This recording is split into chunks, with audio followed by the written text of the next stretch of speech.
I'm here. I'm alive. Hi. I'm only slightly late. Hi, Erland. Hi, Poseidon 9. How you doing? How you doing? Yeah, jump. Jump. Do you like my little drawing of an Eldar? I've been experimenting with the colour scheme I want to give my Eldar. Hi, Longstocks. Oh, little muscles. Chibi muscles. It does not look like I have like elbows, does it? My arms are just like floppy. I got floppy arms. Floppy arms. Yeah. Hi, iOS. Hi, Even IT. Hi, Longstocks. Hello, Crazy But Nick, and hello, Poseidon. How you all doing? Your arms are limp noodles. Yeah.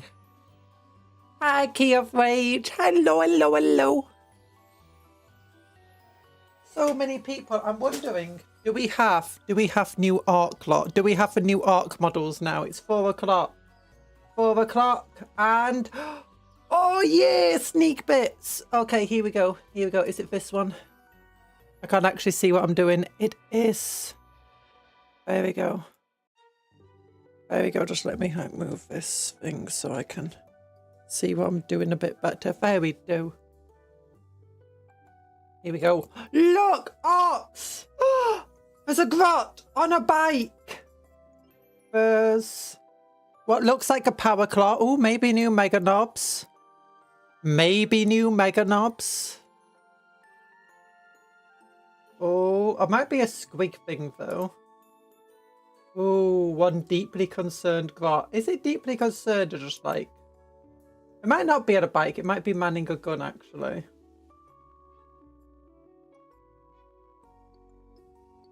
Oh, sneak bits. But we've also got... Revealed! Valkyrie Tank Hunter. These are already very good at destroying big old things, including Titans. This thing is going to be scary. We can have heavy bolters, quad last cannons, or turbo laser destroyer. Well, not turbo. Just normal laser destroyers. What is it actually armed with? The Valkyrie pushes everything it has to with this enormous neutron wave cannon. I kind of want one. I kind of want one. That looks good. Oh, look, little Templar. I have to get one. It's telling me. It's got the Templar symbol there. I have to get one now for my 40k Templars. It's not a foul blade. It's a Falchion, which uses a foul blade sashi, which basically just uses an up-armored version of a Baneblade. Also, new combat patrol. This is actually worth a lot. £40 for these guys, the Terminators. £40 for these guys. £42.50 for these guys. And what was he? £27? So that brings us to about £129. And then it's likely £21 for the upgrade sprue, because the Red Corsair one is. So that means it's got about £170.50 of stuff in it. Which is actually not too bad. If we can offer upgrades through, which I genuinely like to do, then it actually still has decent savings in. Wait, only for Falcon? What about for other Fell Blade type? We already have the other Fell Blade.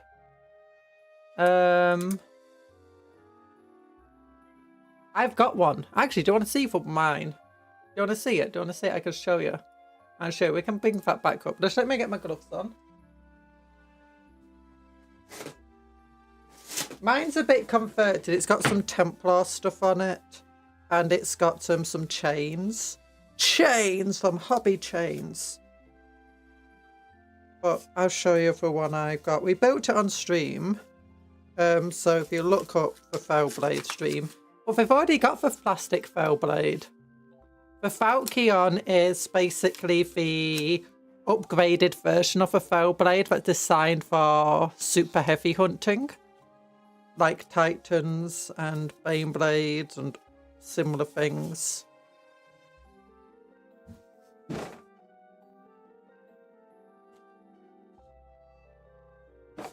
Here we go. Yeah, this is a plastic one. The camera is not very zoomed out today. I gave it a multi-mounter because, you know, Black Templar have to have a multi-mounters. It's got little smoke launchers on either side. It's got these lasers. And they do turn. Oh. This one's a bit more free. It's also got a big old chain on its big old gun. Got some candles on the back of it. Big old smokestacks. Load of purity seals. Big old sword. Load more purity seals. Big old Templar symbol. Yeah, I did struggle getting that centered. Ooh, time to eat a cupcake. And then we've got like a little scroll and a book. Maelstrom. Nah, grey blade. Yeah! Look. Oh, and then there's like little heavy bolters here. Hello, little heavy bolters hiding away. And there's a little candle next to the demolisher cannon here. Oh, and little purity seals on the back. If you think I've not finished painting the 20 guys we started the other day, a while ago. Also, I had an issue with, do you know these things? Do you know the broadside battle suit? And do you know what's hilarious? I was like, hi Anthony, and hello Blair Boris. How are you both doing? And yeah, I had a thing where, do you know these two things? On one of them, it's like meant to have a hole here, and instead it was a big old square block coming out. So they sent me a new one, and it has the exact same issue. Like it's meant to be exactly like this one, like see, hole, hole, and like here, hole, oops. But it's got a block coming out. The block's bad because if we look here, these are the rockets that go on either side, and you can see 41, 41, 40 and 40. So all these are identical pieces, and if you look, we've got this identical hole here, which fits neatly over this little box here. But it doesn't really work when, and it fits here as well. But doesn't really work when you got this big old block coming out the side. So yeah, that's annoying.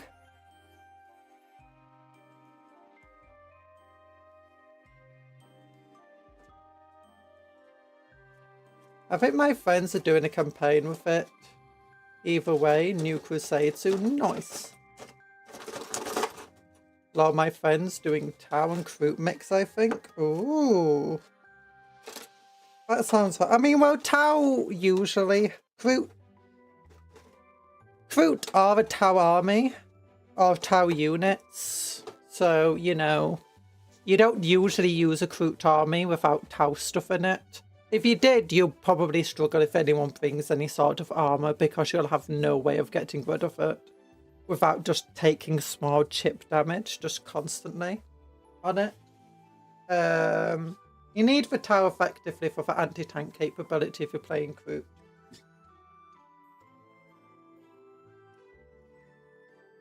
And honestly, a bit of anti-marine too. I went and I looked it up. The other one, I was thinking of it. It's just a fell blade with a full kite gun on it. Oh yeah, I don't think they have the fell blade with full kite weapon yet. So yeah, here's new stuff. Oh yeah, let's look at the new combat patrols. So you got this. Then this one. So this is labelled a battalion. It's not labelled combat patrol or battle force. So I don't know how much it's going to cost. If it costs the same as a battle force, then you could remove this and you'll still save money. If all you wanted was getting this and getting this. I've already want, because it comes with a Black Templar upgrades boost. So I think like these are £145 just for 2 executioners. Executioners. Is it executioner actually? Repulse executioner? Yeah, I think it is. And it comes with a black. I think it might only come with half of the upgrade spoof, or half it has the multi-mount one. So yeah. But that's like £23 anyway for the upgrade spoof. And it has these 2 in, so that's like another £100. So you got about 160 something pound, 260 something pounds of here. It might be 155 pound what they sell it for. It might not be. The weird thing is it doesn't have a character in. I don't know if that's one of the new detachments will have an ability to like give yourself a tank commander. You know, like how the guardsmen do. You can have a Lehman Russ or Vogel Dawn as your character. So I don't know if you're going to get like... Because if you look here, you got that guy popped out. But... So maybe you can have a Repulsor Executioner as a commander with a new detachment. Or maybe you can have a Dreadnought as your commander. Similarly, but actually for Maelstrom rules, we do know you can now take a Dreadnought as a character. And as we said, you can actually mix and match these bits here and have 2 characters. Like you could give this guy a last cannon if you wanted. This last cannon, and then you can give him like the plasma cannon, and that would be 2 characters. Well, whooping 4 models, that's an easy 200. Puff word of the day. Yeah. Mama, mama, wow. Hi, big guy. Hi, French Puff. How you doing? It's like really good mixed. I think they do scouting shoots for the town, buff them. I don't know if the crew can buff. Actually, no, they can a bit, actually, if you got the correct detachment for them. You know, I would have said something by now, but I destroyed the natives in military games. No, don't destroy the natives. Basically, 2 free dreadnoughts, if it's the same as other Battle Force boxes. It is. But I don't know if it's going to be, because if you look down here, this, 3 models here, it's not even 155 quid. So I'm imagining this might be sold for the same cost as a combat patrol. How much is it? It's like 145, I think. I think like they're £52.50 each and this is 40. So I think it's about £145. Similarly, you don't have a character in here. But, so you might have new rules, like the new detachment that's coming out with them. Maybe it can turn one of these into a character. But if you use a Maelstrom custom character rules, you can take this guy as a character. So maybe you love the mechanic because colours, they are pretty fun. I like the different colour schemes you can get for them.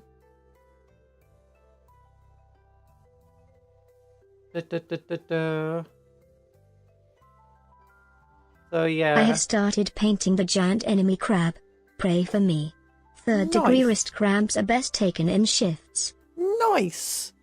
Get out of them wrist cramps. Can't the chicken be characters with a new... Yeah, that's what I'm saying. With a new custom character set from the Maelstrom. Where's my book? Where's my book?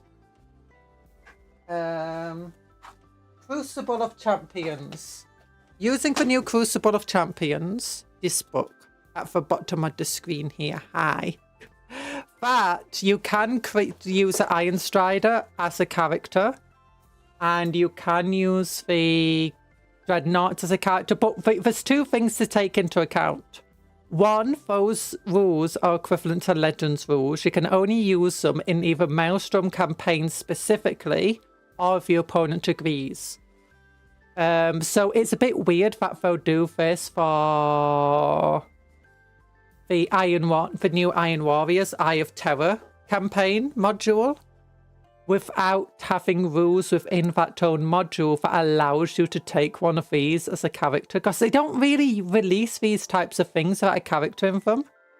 So I'm imagining the same way that the Knights here, he's a character, but within the detachments or rules within the Eye of Terror campaign book set, one of the... This is what I'm guessing, I don't know. I'm imagining that it will allow you to use certain units that you can't usually use, and probably fire detachments. Maybe not fire detachments, maybe there's just a campaign rule there that allows you. Or maybe there's nothing going to be like that. Have they just decided, you know what, people get upset when we include characters because it reduces rebuy capability. Let's not include characters. Iron Strider character, woo, yeah! And the new Imperial Knights one's also a bit weird because the amount that it costs is only £178 or something like that. Like in terms of how much this is worth. So, there we go. How much this is worth is only 100. Yeah, this guy you could take, and this guy. Or this guy could be characters. But yeah. £178 is how much it's worth. So that's honestly high combat patrol prices, like in terms of like how much worth and value he gets out of them. Like this guy's £170 combat patrol, including upgrades boo, roughly. So I don't know what price this would be sold at. If it's sold at normal Battle Force prices, that'll be one of the worst Battle Forces in terms of savings that they've ever done.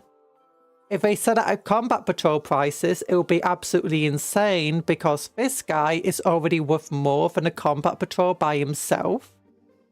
I mean, it would be hilarious and fun if they do release it at combat patrol prices. I mean, you'd have to then get it. You'd be making money. But yeah, this is an interesting set of boxes. I'm tempted by this. I'm tempted by this somehow. I already have 3 Ballistas Dreadnoughts. I already have 3 of these. I do need some more Executioners for my army. And the fact is that this will just be cheaper to get 2 Like, if I just wanted to buy 2 Repulsors, Executioners, and some Black Templar upgrades through, I might as well just buy this. And it will be cheaper. And that's just kind of stupid. So yeah. I imagine this would be £105. If we actually look at the new Leagues of Photon, you can see this was referred to as a battalion and it's sold at combat patrol prices. So imagine combat patrol price, battle force price, combat patrol price, no idea. For this one thing I have been thinking about is if you look at there's something else that they have labelled as battalion. And that's if we go to Old World and we click here. These are labelled as battalions. Also, this did just sell for £129. So I wouldn't be surprised if this one actually sells for £129.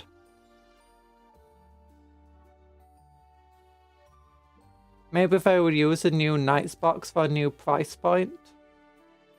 Potentially, I mean, if they do have different price points already, for instance, Old World has £115 battalions. The new army reinforcement was £129.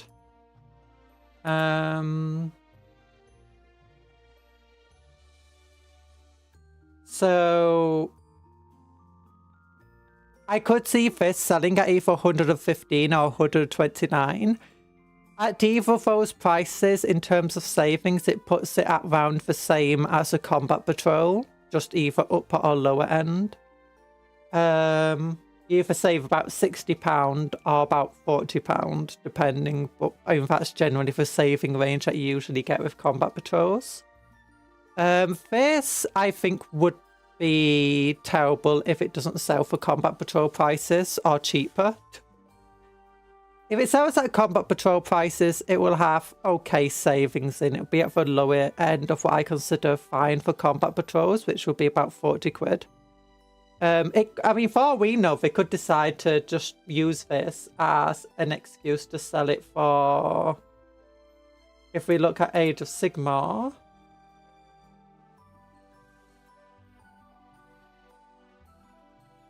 £91, in which case it would have about £50 savings, which would be great. I doubt they'll do that. And you never know. Because, I mean, Mechanicus aren't the most popular army, so selling it for cheaper would actually, like, boost sales. Because with this, if you wanted to use it in a tournament, with how it is right now, you'd want to get characters and you'd want to get infantry. So by selling this at a cheaper price, they could then boost more sales of Adeptus Mechanicus. And they usually do that for the less popular armies. The less popular an army is, the more likely that you're going to find sales for it. For instance, you say find that with Dark Eldar. When they do the boxes, you often find decent sales with them. Because that way they're going to get more people deciding to want to pick up Dark Eldar. Because this new box is, you know, cheap. I mean, great. I'm not in the market for another Castellan Knight, so 65% of I do want one of them. I want to build it as a ranged version. And I do want to get some Hellvanes. I wasn't planning to get anything like that for a long while, but if this box sells for no more than 115, then, you know, that could be worthwhile. I really don't know what the prices are. I doubt that they're going to sell them all for the same price just because of just the massive value difference in here. So the Castellan is like the least taken Imperial Knight. Maybe better for Chaos, but then the Armor Jacket is pretty, yeah. No, don't forget, the new box that this is releasing with has Apocalypse in. In fact, actually, much of what they've announced today is very, you know, Titan killery. So this includes the repulsive executioners with laser destroyers. This has the disintegrator cannons and the big old whatever cannon face, which is, you know, very good at killing tanks and very big things. This is a Titan killer. The ones that they've got here are also, you know, Knight killers. These are basically Knight killers. These two are basically Knight killers. This is kind of a tank killer. These guys are also tank killers if you give them last cannons. So the way that it looks here is because you get to the new Apocalypse rules, which basically means games that are above 3,000 points. And you're more liable to bring Titans then. Also, this thing, big old Titan killer. So I'm imagining them maybe releasing these box as like things that you'd want to take in anti-Titan armies. On top of this, don't forget there's a new detachment coming out. And all of the detachments that they're seeming to be announcing, like I think there's got to be 3 for Adeptus Mechanicus, 1 for Space Marines, 1 for Knights. Probably another 3 for Chaos. So you never know what those detachments are going to do. It could really reward you for taking one of these things. Of this Knight version of a Knight. Which, yes, so far is the least popular. But again, this is all about Armoured Might. Very defensive Armoured Might detachment from what they said here. I imagine one of the detachments is at least going to be Armoured Might for the Adeptus Mechanicus. Heck, we don't know, because they've mentioned a lot about, you know, knights and stuff with the Adeptus Mechanicus. With this update thing, there might be another detachment for taking knights with AdMech. So it might be an AdMech detachment that allows you to ally in knights, not just one knight or 3 armigers, but, you know, multiple. Or maybe a new knight detachment that allows you to do a lot more with the AdMech. I don't know. All I can do is guess. I mean, it's still, I think these boxes all still have, you know, very high value to them anyway. It's very interesting, if nothing else.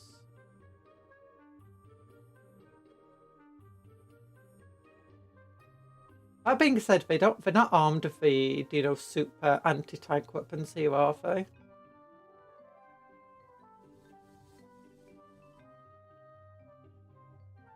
So it doesn't tell me what type of detachments we're getting.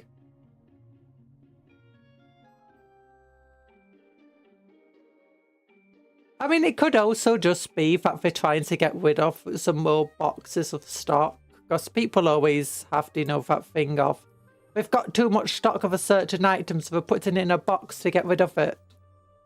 I mean, they could be doing that because they already had, you know, both of... Although, actually, Redemptus is a really popular model, and so is the Ballistas.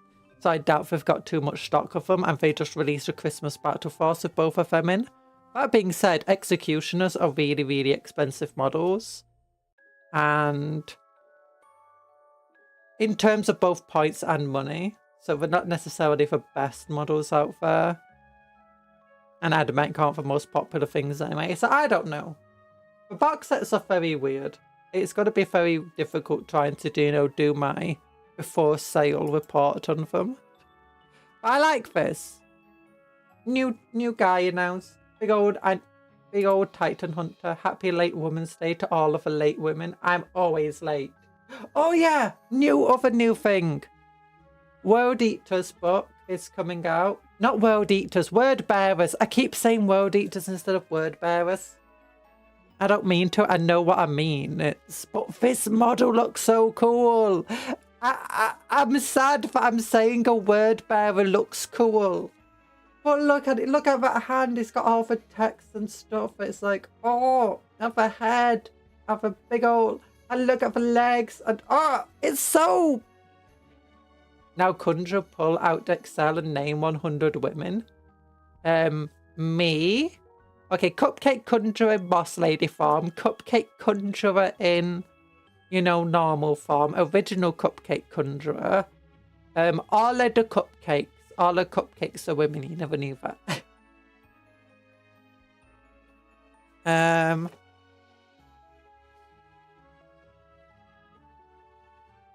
You're Cupcake, hey! Look, I identify as a woman. Cupcakes don't have to have gender if they don't want them. You can identify as whatever you want. You silly Billy. Oh! Trying to deny my femininity on late Women's Day. Oh my gosh, you're so mean. You're denying, Thailand. You're denying it. Oh my gosh, sexist. I identify as an attack helicopter. I mean, you can be an attack helicopter if you want to be Cuptle. Do you want me to get a new model like as an attack helicopter for you? I don't think YouTube will like it. I identify as an Apache attack helicopter. Oh my gosh. Stop it. Stop trying to make Cuptle identify as that. Also, isn't that like considered a very insulting whatever? Mem.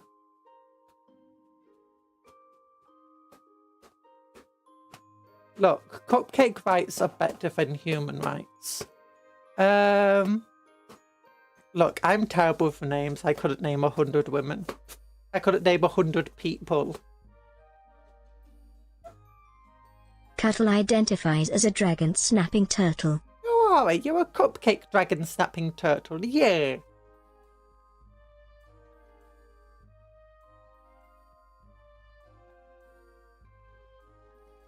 But yeah, here we go. Look at this thing. Super cool model. I love him. And also sneak peek. Sneak peek. Oh.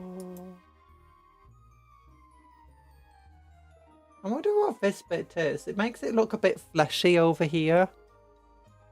I'm thinking maybe we get a new Mega Arcs, Mega Knobs.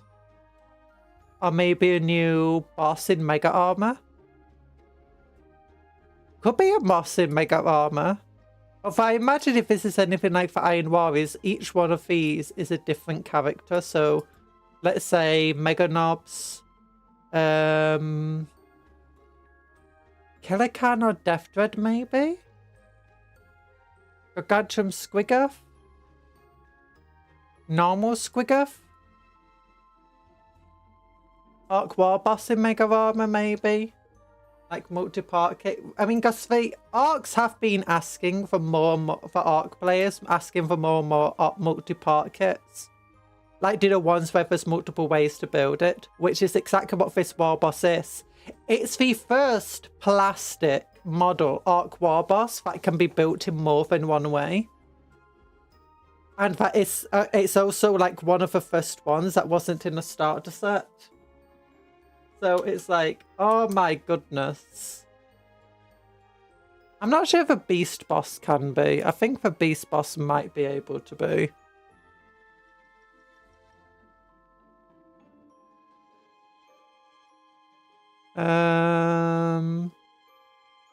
Yeah, this guy can't be. We built him on the channel and he can't be built in more than one way.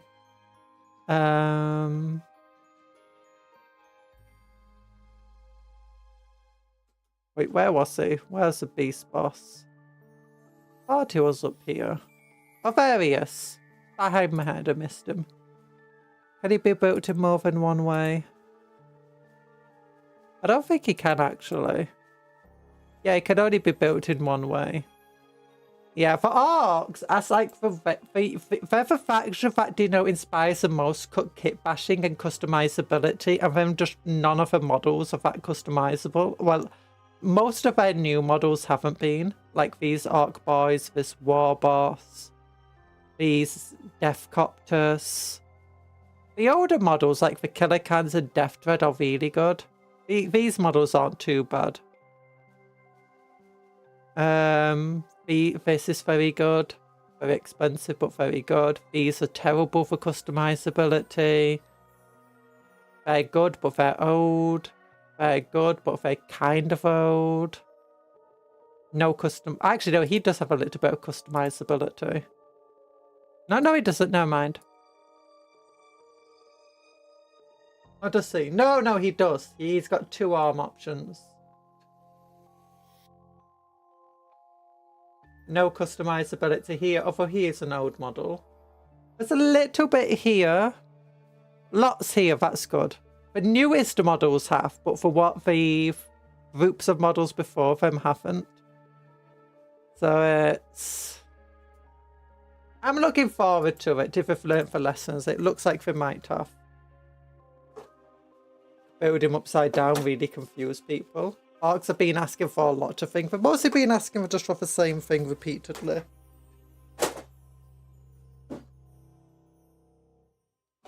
Oh. Well, first they wanted plastic kits, and then they were upset about the plastic kits they had. Oh yeah, I've been building some Eldar Guardians. You might be if you're thinking this looks a bit odd, it's because Corsair head, Corsair gun. It's a splinter rifle rather than the normal weapon that they actually have. Shuriken catapult. Yeah, no, yes, a shuriken rifle rather than a shuriken catapult. So yeah. Also, guys, look, some of you might have missed it. Look, I finally changed the chalkboard drawing. I was experimenting with like how I want to paint my Eldar. Not sure I want to paint them green and pink like that. Also, look. Oh wait, wrong one. I mean, yeah, look at the I black would be darkness. mad if my brand new all singing all dancing boys kit forced me into using mixed squads. Yeah. That was... I mean, you can buy multiple of them. And, you know, then mix and match them into different squads.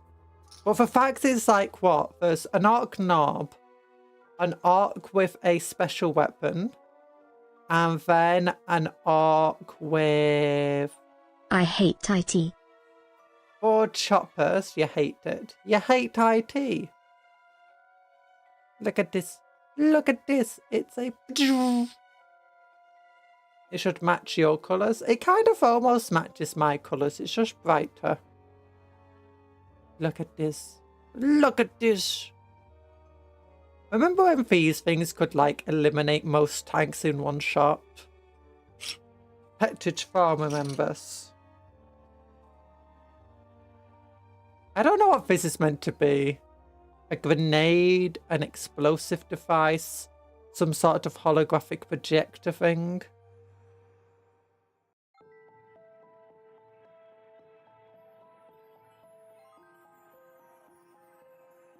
Oh, they're so cool. They'd be so cool. And you got the commander one. I just got a bionic eye. Oh. And a top knot like Suku. Let's move them out the way, though.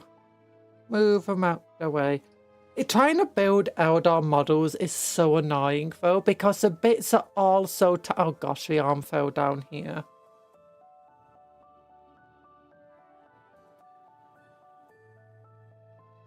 Not even stuck properly. That's how bad it is.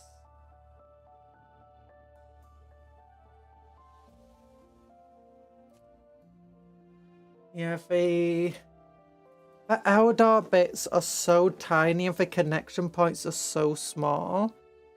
It's really hard to actually put them together without them falling to pieces on you constantly.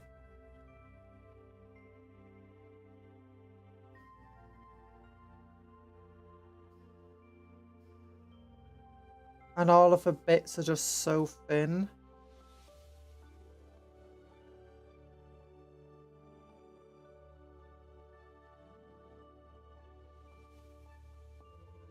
That explains a lot of why this fell down.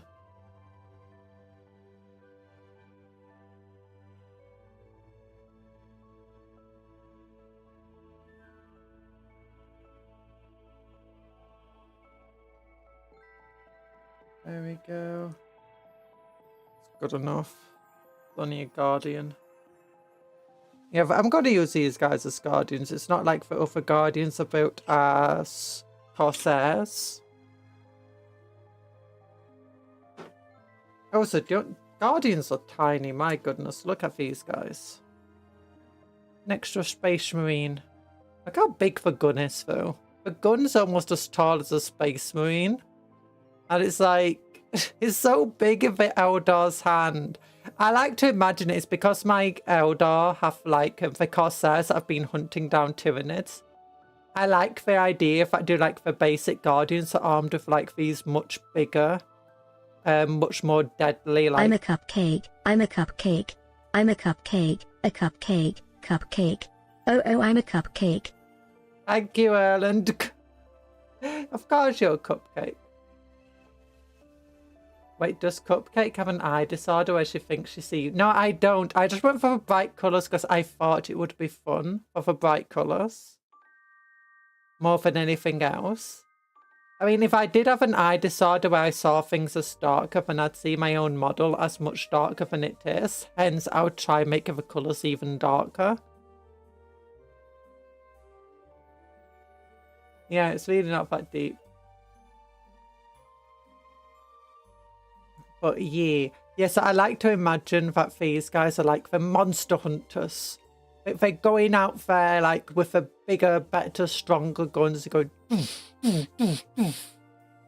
Maybe they don't fire as quickly as like your normal shuriken catapult, but they just hit a lot harder when they do fire. In gameplay, they're still just going to have the same stats as a basic shuriken cat, but I just like to imagine.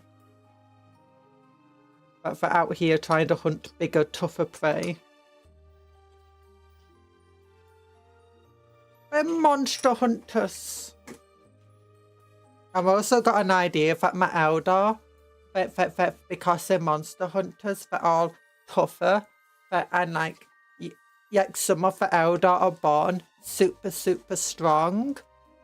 And, you know, they're the ones going off and fighting monsters. And they're super tough too. And they're a bit taller than your normal Eldar.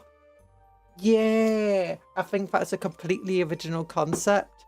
And, you know, and it's all because they like really adapted to fighting monsters.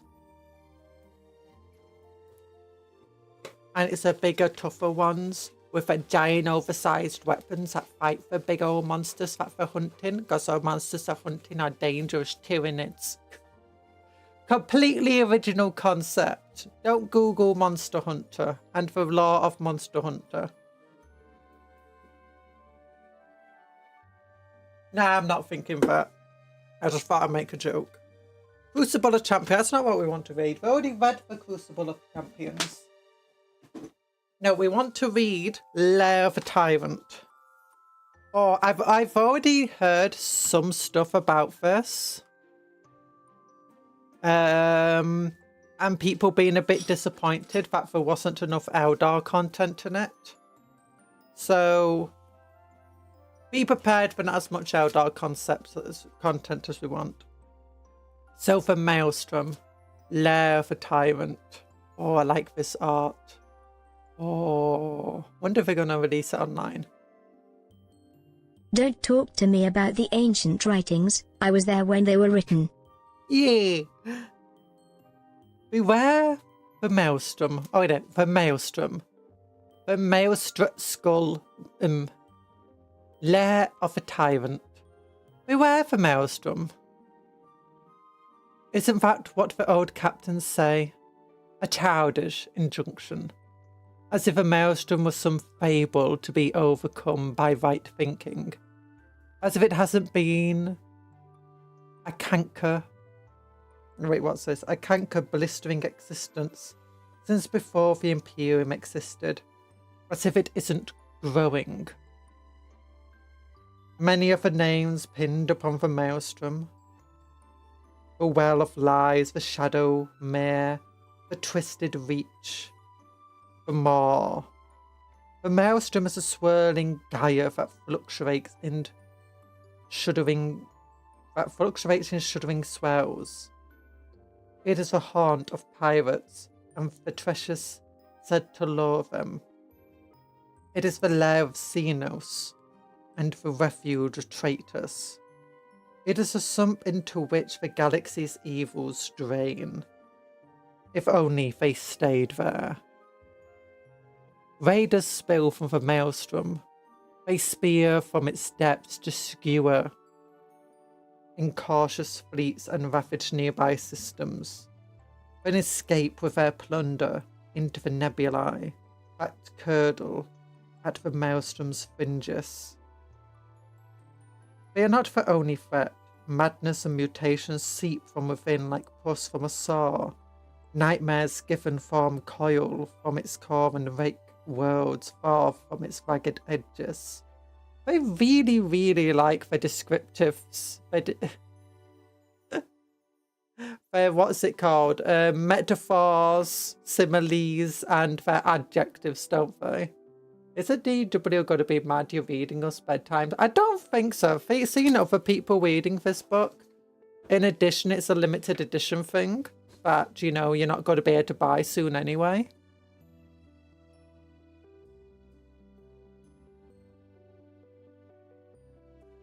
Only for reckless, yeah, it's tied. Also, I'm not just reading it. I'm adding my own thoughts to it. It's transformative content. Only for reckless dare its tides and attempts to push such horror back down from Maelstrom's gullet.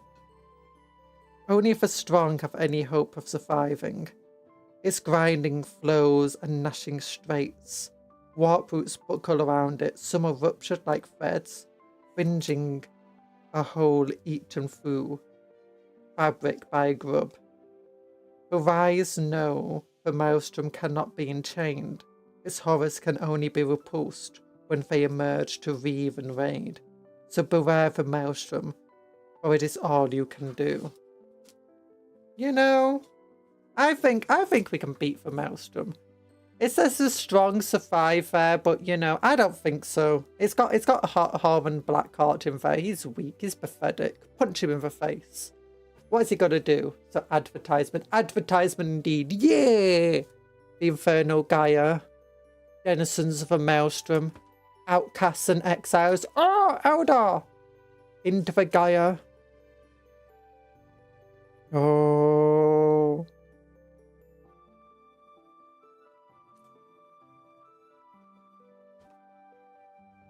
Look at this.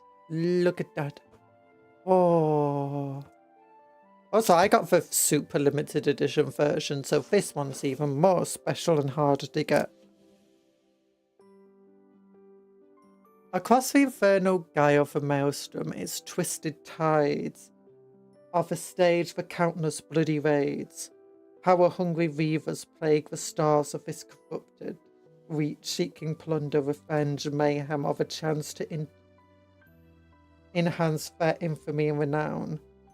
Death and madness await those without the will to survive.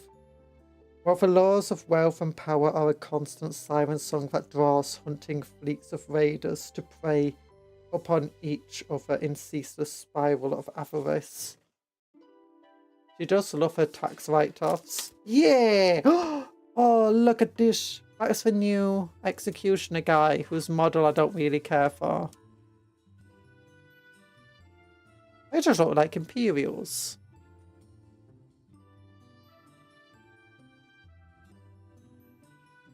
I'm so sick of this sinus infection I have. No! Get better, Erland, I command thee. Untortured worlds lit by twisted stars, the red corsairs of Herman Blackheart haul for plunder of their raids back to their layers. The prizes these renegades reap are not only equipment and munitions torn from the dead grasp of their victims, but also grisly tithes of interns triumphantly paraded as a mark of the pirates and power and notoriety. Most highly valued are captured loyalists of the Adeptus Astartes, whose gene seed is marked for extraction by leaving Chirurgeons. Oh, and this was the one that's in my thumbnail. Look! Big old battleships! This has been for bringing back Battlefleet Gothic! The Infernal Gaia. You came to the Maelstrom with the lash of weaklings at your back. You came here with the yoke of doctrine and laws hung around your neck and their weight, bending your backs into subservient obedience. You came here hobbled by others with guilt, your strength rewarded with betrayal of your faith denounced as heresy. The corpse and the gold throne made you strong. It made you to be feared, made you angels of death, fit to shake the stars. When it shackled you, it tamed you, it demanded your sacrifice to prop up its falling empire, all the while it condemned you for using your full might to do so. You came here to me seeking vindication. You sought escape and freedom, and frozen rich to whet your blade. You sought an existence in which ambition is repaid with opportunity, skill and loyalty with power. You sought to survive.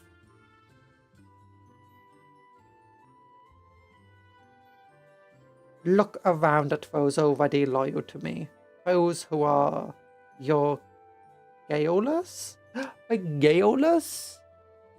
What? Gaolus? Jowlers. Jowlers! See in them the strength needed to survive a Maelstrom. See the scars that even transhuman physiology cannot mend. See the iron will and hunger in what eyes remain. See their contempt of the taint of terror's leash that still throttles you. Look further through the few parts. Behold the realm, my realm, into which you have strayed. There are graph reefs that crush battleships. There are spatial vortices that grind whole fleets between their teeth. Xenos, mutants, pirates, and renegades all eke out lives of desperation, ever hungry for fresh meat and unwary victims. If you are not strong enough to survive here, you are useless to me. What rumours have you heard about the Maelstrom untrue? And they are but a fraction of a danger in this region. Now swear a new oath, grow stronger than dying loyalty to me. There is only one power in the Maelstrom that you need to fear. My wrath. Master of the Maelstrom, here in Blackheart's broadcast, on the bridge of a spectral ruin. Maybe I should have done a deep voice. I should have been like, you came to the Maelstrom. Wait, how do I do a deep voice again? You have to speak from your chest. You have to be like, the corpse and the golden throne made you strong. That is painful. During the induction of the Red Corsairs transmitted from every Fox emitter of nearby ships and newly sutured Fox beds. Wait, Fox speeds of inductees. Oh, okay. That's all cool. Now I want to find out what the heckers is a Gowler? A Gowler. Google. G-A-O-L-E-R.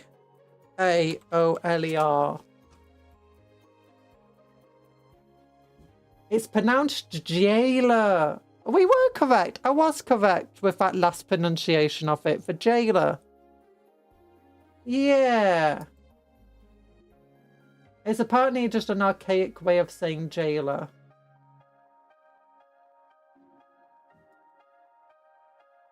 Oh no, I said jowler, didn't I? Not jailer. Why? Do you just want to call him like... I don't know. Oh my gosh, that's bright. Let's look at this. Windows capture. No, not Windows capture.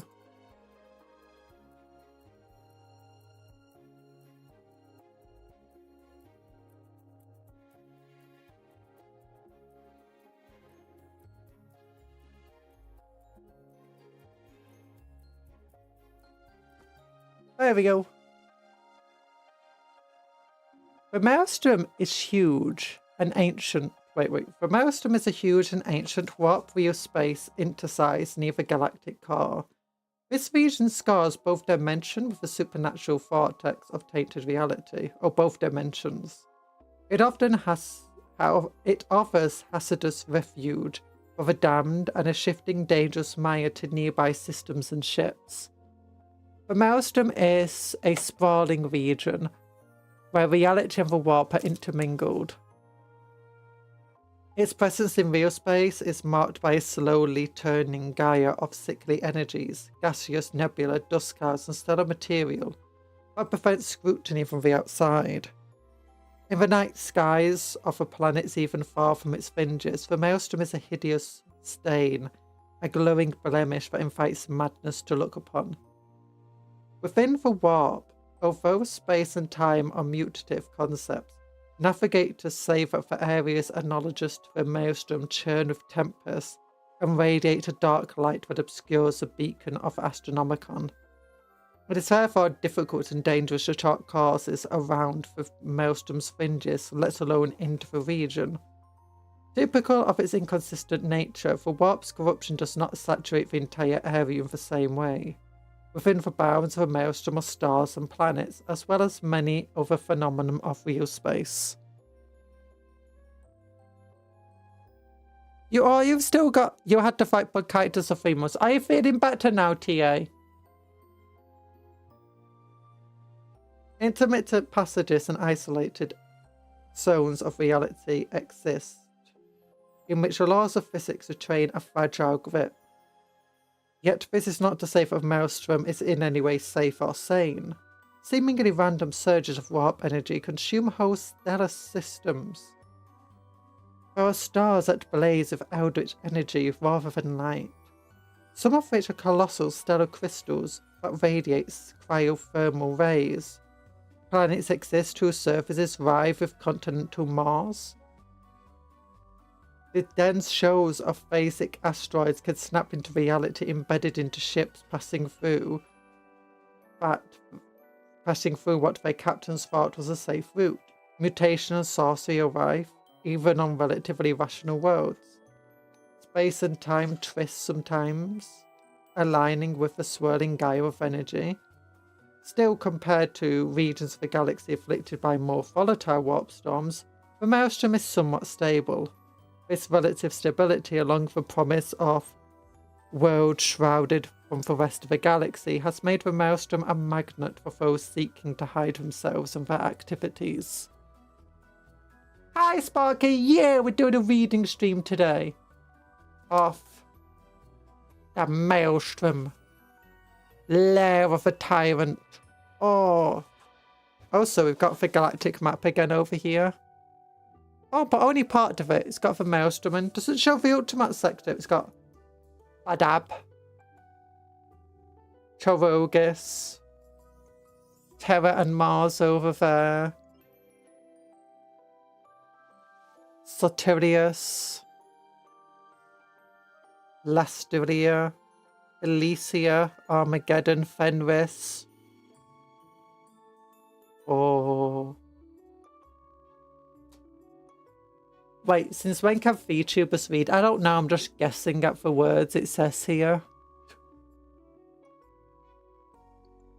Well, primitive tribes and mutant cults on some of the Maelstrom's habitable worlds. Many in the far to demonic deities or chaos champions and eking out desperate and violent knives. Outnumbering, there are bands of pirates and betrayers, transhuman and alien alike, with ships and hard-won experience of the Maelstrom's unpredictable environs. The most powerful and heretical renegades of the Red Corsairs are the tyrannical master, Owen Blackheart. Oh, are the heretical renegades of the Red Corsairs. The Maelstrom is a tortured reach with precious few resources and dangers that can threaten even well-established pirate strongholds. Most of these raiders risk their lives and sanity within the Maelstrom because they know such dangers would deter many pursuers from daring to track them back into their lairs. Those that do so are further confounded by the Maelstrom's twisted and obscuring phenomena that make trailing a raiding force and finding one's way back out to the region incredibly difficult. If the Maelstrom was solely a dangerous expanse into which the those seeking escape disappeared for good, the galaxy's species could likely ignore the region. Unfortunately for them, and especially for the inhabitants of sectors around the Maelstrom's fluctuating fringes, the area's denizens launch frequent savage forays into from its depths. Imperial flotillas, as well as foes of Xeno species and heretics in foul chaos, embark on retributive missions into a Maelstrom to punish its raiders, or in attempts to scour their layers from existence. Ooh! So even the heretics and like the Chaos guys don't like the Red Corsairs being there? Or at least some of the pirates anyway. Yet the hidden depths of the interstices are also a lure to those who believe treasure long thought lost might exist within. To plunge into the Maelstrom, however fervently, is nonetheless to stray into the pirate's realm, a lawless frontier, whose routes they know far better than outsiders. I do like the entire thing about treasure because it adds like more reason like for your army to be here. Like, maybe your army is led by an Inquisitor, and the reason you're going in is because the Inquisitor wants money! or for rogue traders looking for those treasures, or your Photon looking for the treasures or whatever. It just gives you more reason to be, you know, fighting in like a campaign to do the Maelstrom, or factions of the Maelstrom campaign.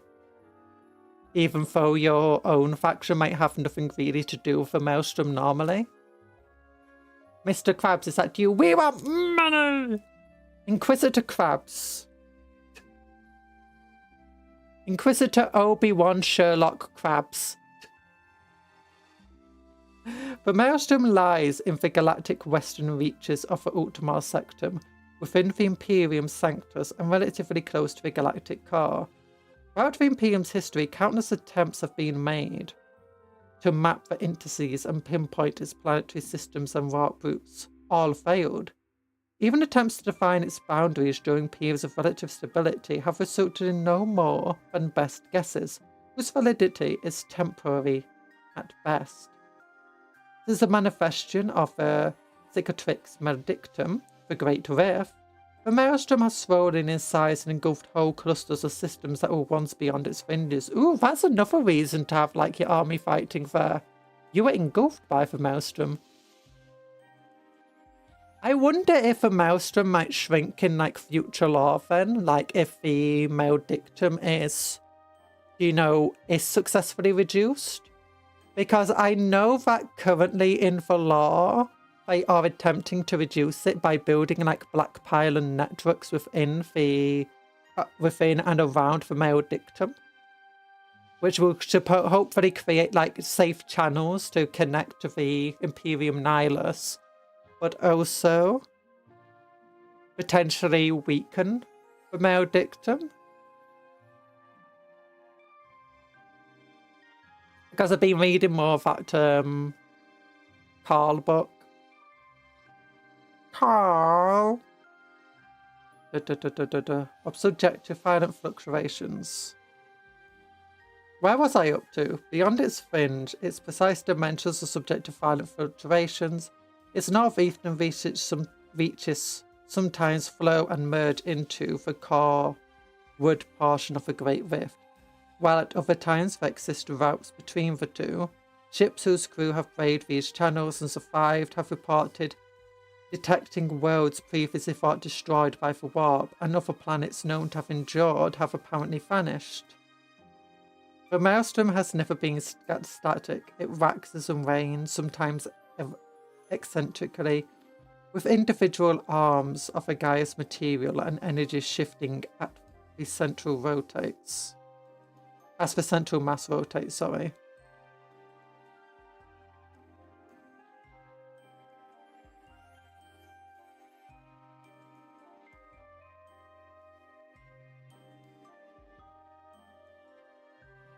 Wait, did I miss more of that? Ah, whatever. The Maelstrom Zone. A massive swath of real space to the galactic west and south of the Maelstrom has historically been referred to as by the Administratum Adepts as the Maelstrom Zone. It dwarfs most Imperial sectors in volume, but this region has never been more than a bureaucratic delineation. Mostly starless gulfs of wilderness space compared to the more densely packed spiral arm of the spiral arm to the zone's southwest. It still contains hundreds of planetary systems, but relatively few habitable worlds.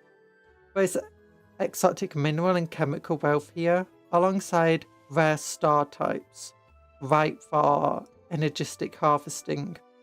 Some of these stars are conjectured to have originated in the galactic core and been spat out by extreme gravitic phenomena. Such wealth has long drawn humanity and others, and some of the habitable worlds of the area have become vital shipping, processing security hubs on which to exploit. Okay, that's pretty cool. So it's not exactly like the Maelstrom Zone is, you know, true wilderness space.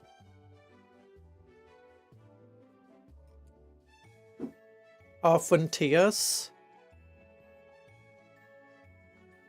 Although Imperial controlled space that extends perilously close to the Maelstrom's southern regions. Oh no, amongst, the Imperial controlled space. Are the Yasan and Demeter sectors. The Yasan sector's position in the galactic plane spares it from the worst of the Maelstrom's influence. However, since the Interstices expansion, some of its worlds have been cursed with demonic incursions and mutation, and have borne the brunt of large raids.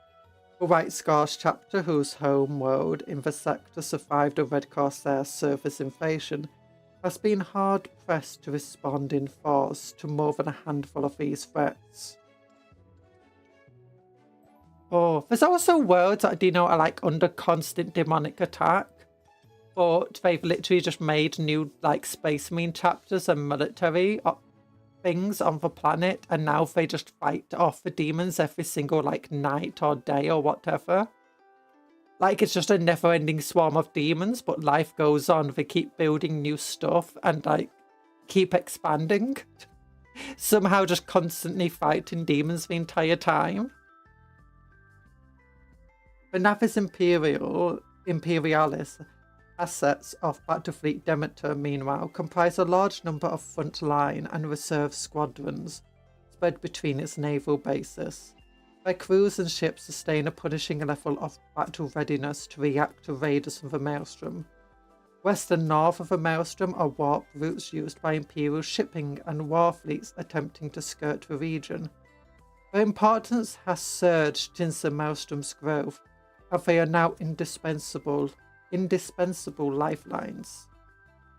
This region has come under assault from the sorcerers and warp fleets of 1,000 Suns, exerting their power from Soterius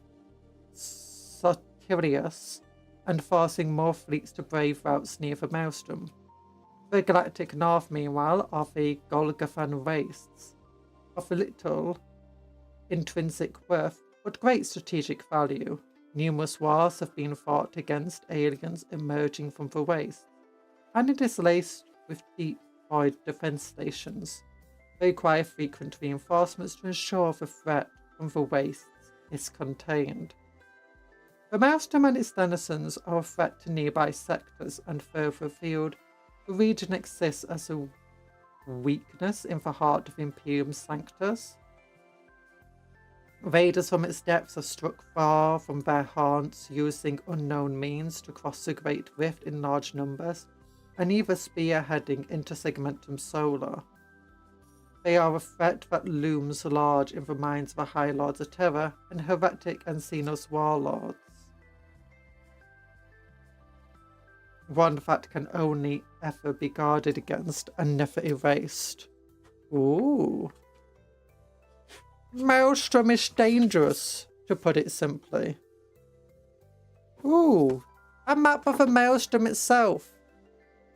So what's each of these things saying? So that looks Carnate. A Howling Gyre. Oh wait, so what's this from? The Red Martius. The Great Lesson. Oh, so many cool things. But my lady. Maya he. Maya ha. Maya he. Maya ha. Look at that. So orange. So pink. Pinks. Yellows and oranges and reds. Oh. Looks like a fire, as requested by your predecessor. And after the long and costly labour of many gifted souls, I hereby present the most recent efforts to compile reference material on the Maelstrom.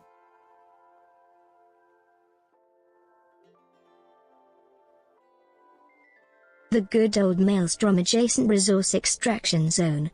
There's gold in them there hills, and eyes. We ignore those as much as possible. Yeah, ignore the eyes. Don't ignore the gold. We want the gold. We want all of the gold. But gold is a really common material in the galaxy. I want all of it. But it's super common. It just looks nice. It doesn't even have that many uses. I want but don't. Hi, werewolf. How you doing? We're reading. We're reading about the Maelstrom.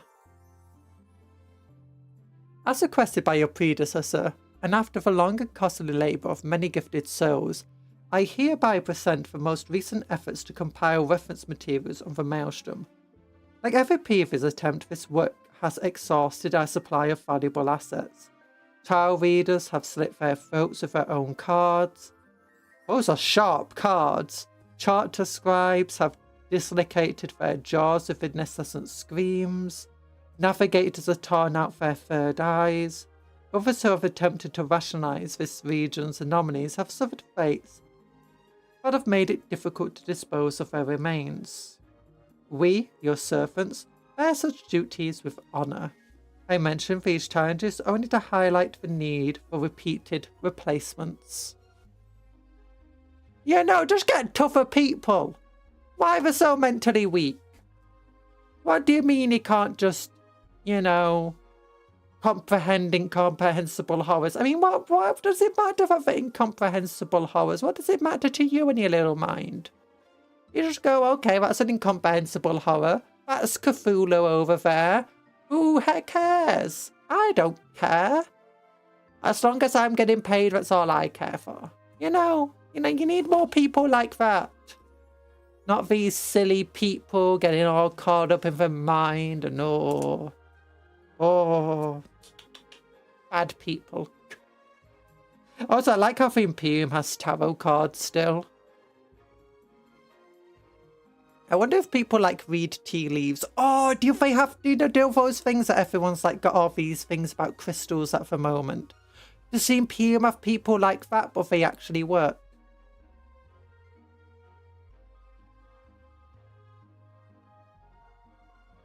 What do you mean they've done all of this? Punish their next of kin for that level of insubordination. Yeah, exactly. Oh yeah, the Empress Tarot. Any attempt to reconcile the Maelstrom structure to reality, of course, cannot wholly succeed. Thus, this presentation can only illuminate the broadest of strata with the gilding of superstition. Further, I cannot guarantee how long such information will remain. Even its limited accuracy, the cycles of the Maelstrom contortions cannot be predicted. Anticipating your requirements, we have begun cartomatic preparations for the next iteration. Dorothea Jalk, Interrogator Senioris of Null Bastion. So, the Red Marshes is this weird Axiax. This frontier zone lies at the Maelstrom's northern fringe, where hexamatic divination usually positions it near the barren reaches of the Golgonfen wastes. The whole region is saturated with countless changing forms of malefic corruption. They mutate not only matter but also energy, gravity and space itself, riddling through these supposed fundamental forces with mutative changes. Content subfile GYY 310925. So that's towards the edges. The frontier zone lies at the Maelstrom's northern fringe.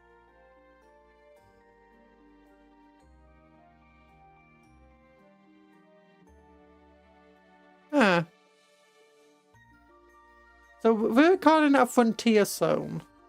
Does that mean that's where people often go first? Continue your grand sermon.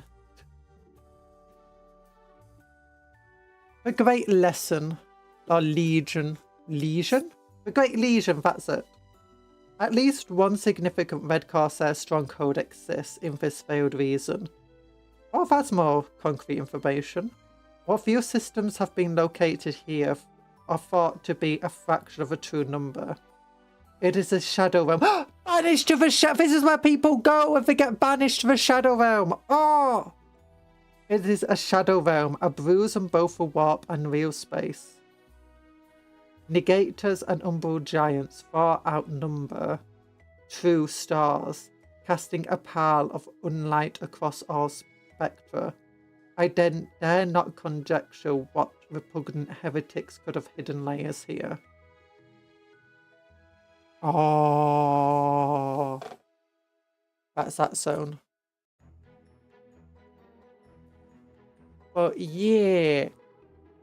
So the question is though, since like cultists and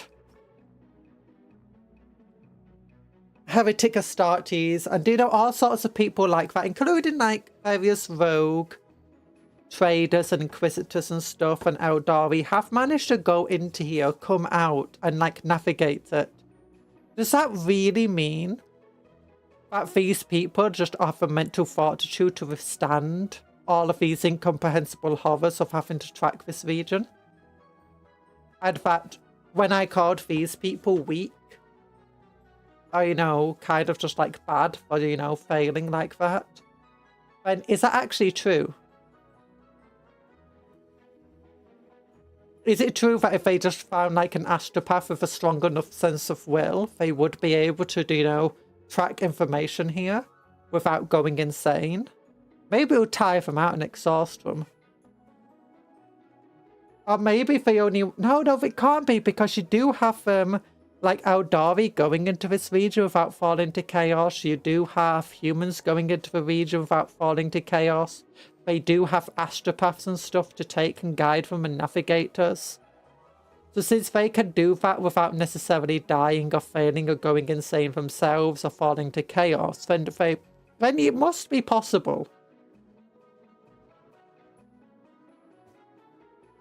Or maybe they have like they know how to shield themselves and the worst of it. Or they know where not to look, as it were. Like they know, over there's some sort of Cthulhu entity who'll drive me insane if I look in that direction. So I'm just not going to look in that direction. Like, how do you know? Well, I've seen multiple people who have looked in that direction and it did not go well for them. So for hiding Gaia, I fear this domain is aptly named by the pirates who skirt its borders.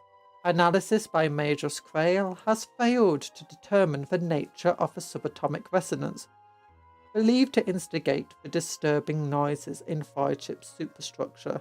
Erwin Blockhart is known to have a limited direct rule in this region. Numerous autonomous heretic outposts and Xenos holds exist in this reach, though thankfully the presence of a no bastion is a worthy beacon of Imperial might. Ooh! They've got a bastion over here. That's interesting.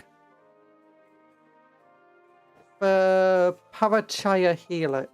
Parakaya Helix. The twisted nature of real space in this Maya makes plotting factors almost meaningless.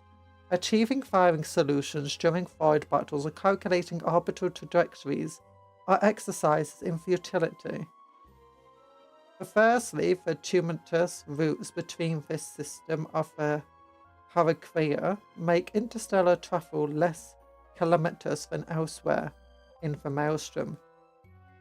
A fact exploited by the Red Corsairs operating from the Helix Beta. Okay. Twisted nature of real space makes plotting factors almost meaningless.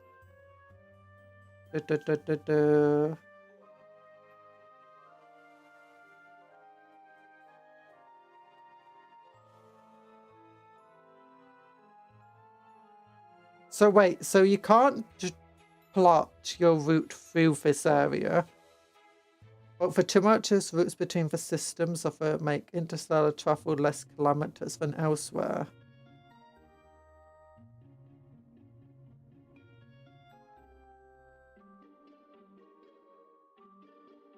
So you can travel through here. It is safer than elsewhere in the Maelstrom.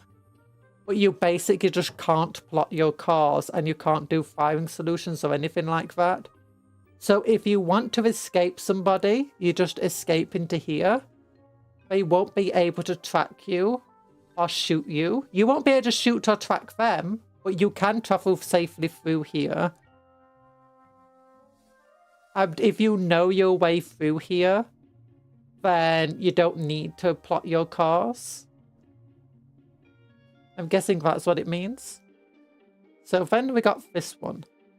The tridenty looking thing. The Sildryer crevasse. Like a dark crack in reality, the seers tell me that they believe this to be a fold in real space, but one of astronomical size. Its edges are lit within system clusters drawn by the unnatural gravitic pull in the crevasse's deeps. There are tales of fire chips falling over edge and of roving stellar fragments glimpsed in the dark, but I hesitate to countenance such likely fabrication. So it's a fold in real space. I'm not sure what that's meant to mean in 40k. Like, does it just go straight into the warp? Is it just empty space other than whatever just gets dragged into there and it's like impossible to escape? But if it's impossible to escape, then light shouldn't escape, but people do see stuff within it, so...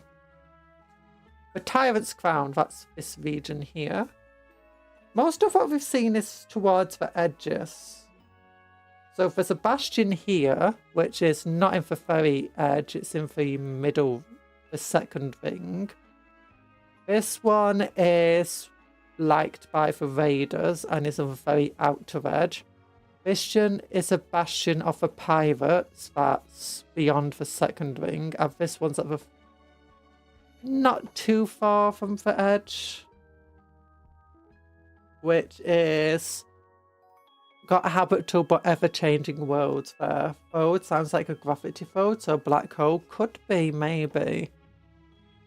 Oh no, if it's a black hole, then it would be super massive, you know, matter. It wouldn't have things inside it that you can see. Because they have mentioned black holes in lore before, and the black holes in lore are as we think of them today. Like these super massive masses, dense masses that crush anything that get nearby. Whereas this feels different to that.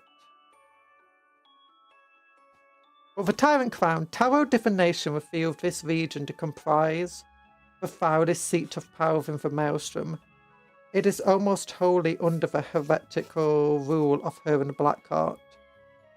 Mistresses Graffel's final valediction estimated the region to consist of 23 systems. Interrogation of captured renegades identify this as only one of the tyrant's many strongholds.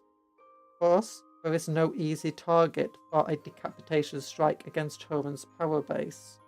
Ooh, so yeah, that's definitely... And it's at the very edge again. But again, they said almost under its control. That could mean that there's areas where there's just no power at all. There's nobody. That's this region. But it could also mean that there is like other factions within that area, with other heretics or even imperial factions themselves. Considering they talk about striking a blow here, it must mean that they do have some influence. That looks like a symbol from the Tau. Oh, why? The Thanatorium Caldera.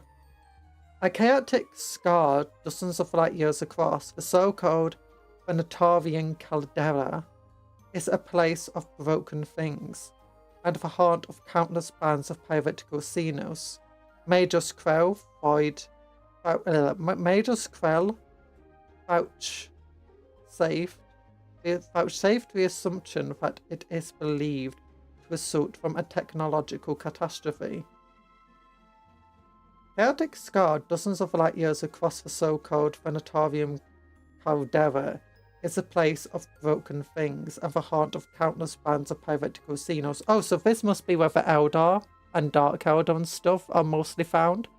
I wonder why the Tau would come here. It's not far from the Ultramar sector, meaning it is within travel range of the modern Tau. with more new warp-capable ships, especially if they're using their Xeno ships, allies. So I imagine maybe the Tau that would come here would just be scientific research expeditions and potentially more, you know, maybe less sanctioned expeditions to try and gain, you know, values and wealth.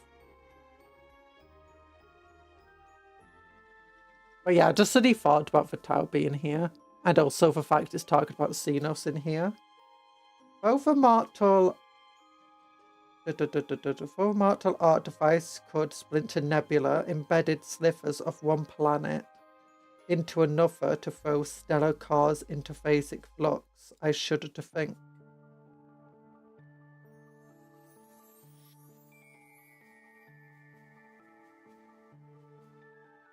Oh, so they think that the massive tear in reality here that's destroyed planets and stars and stuff was created by some technological marvel. So it could be the Necrons, could be the Eldar that did it. It could even be the Imperium that did it. Or not the Imperium, but humanity. During for like the Dark Age. Or even the Age of Strife. So then the deepest point we've got here, other than the crevasse here, which is a fold in real space. But yeah, this is closest to the core because it's in the pink zone. And that's called the Morn Hallow.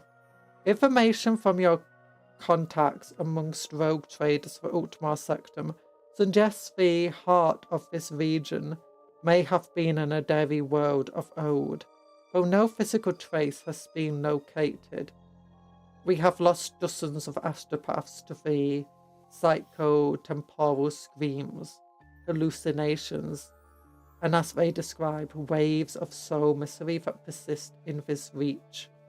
What is known is that the worlds of Morn Hollow are infested with semi-empiric neural predators and parasites of disturbing variety. Ooh.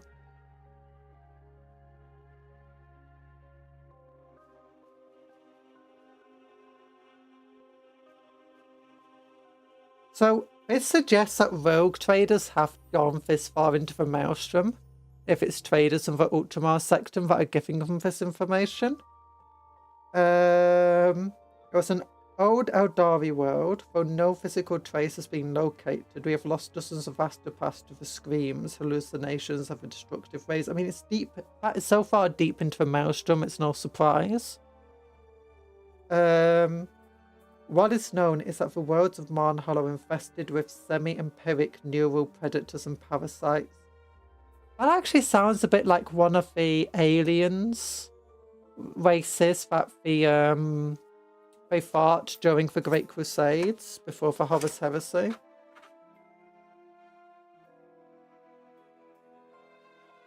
It's a goddamn internus again. The internus! Yeah! Is that what you're meaning when you say for internus, for the people who fought in the Great Crusade?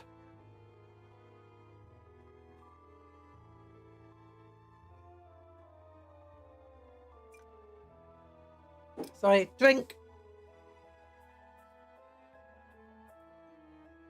Okay, the Tyrant's Crown. Oh, so this is all about the Tyrant's Crown. Oh, they're gonna have... Oh, they do! For each of these things, they've got... oh no, not all of them. It looks like, but 2 of them. So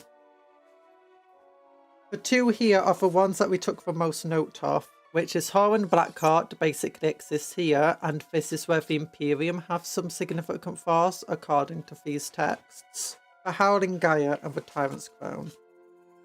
My lady, here I present insights into the sub-regions within the Tyrant's Crown. Nice! Okay. By some measures, New Badab is the greatest planetary base of the Red Corsairs. The art here looks a bit like the old Commonwealth and stuff, just with more human architecture in.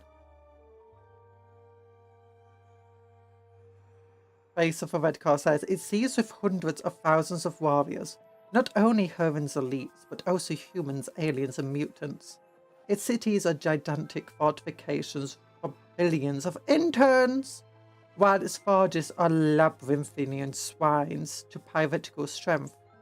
The orbital dockyards can harbour hundreds of ships, and their defence network can shred an invading ship from half a system away.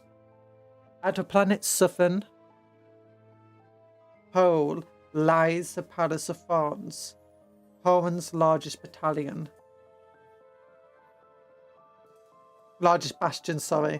is a dark reflection of its namesake, the original Palace of Thorns from which Horan was driven. Ooh, he was beaten from Palace of Thorns. There's no room for mercy amidst these maddened stars, only strength, ambition, and the will to overcome all who would challenge your rule. Extract from Horan Blackheart's 13 Tenets of Tyranny. Oh, so I just realised I don't have chat open on one of my screens. I was looking over there, I was like, I can't see chat. That's why I just suddenly randomly paused and got distracted.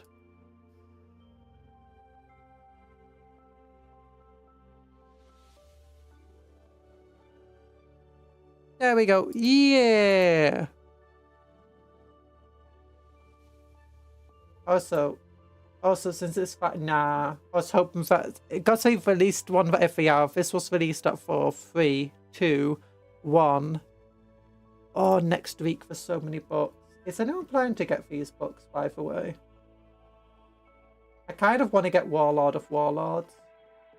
I want to get Chemdog.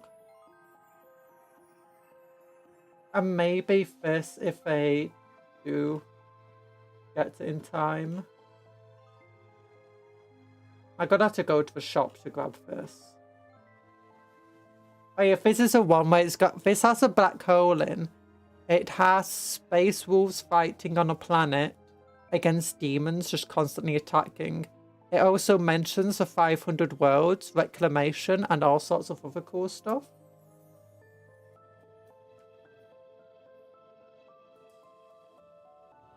So yeah, the interns were semi-warp Xenos species from the collapse. Yeah, that's what I was talking about. That's what this sounds like over here.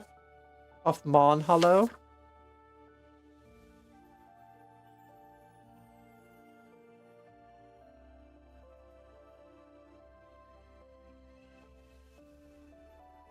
The Broken Narrows. Unboxed try. Cargo. It's a bit difficult to get this. Looking, it looks like a planet's just like traveling through the warp there. I like breakneck speeds. The dangerous reach of a deep void is the principal route to the tyrant's crown.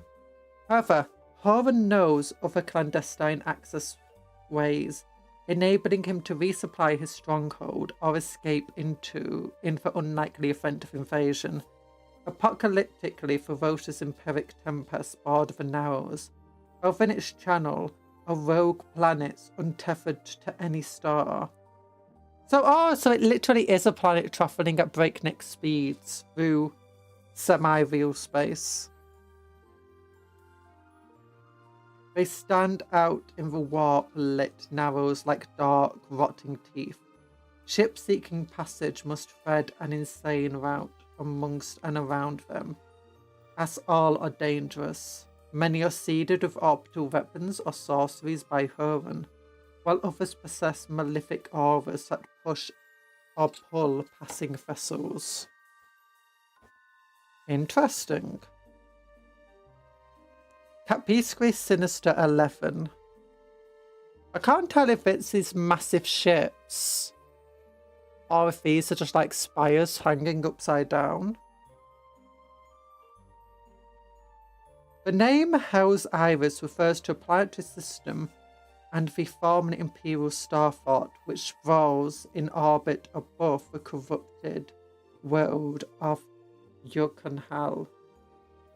Oh, so this is a star fortress. Oh yeah, that's the main spire of the star fortress, and then it must have like bridges and like a main thing above, and these are coming down from it. Okay, it makes more sense. And that's the planet below.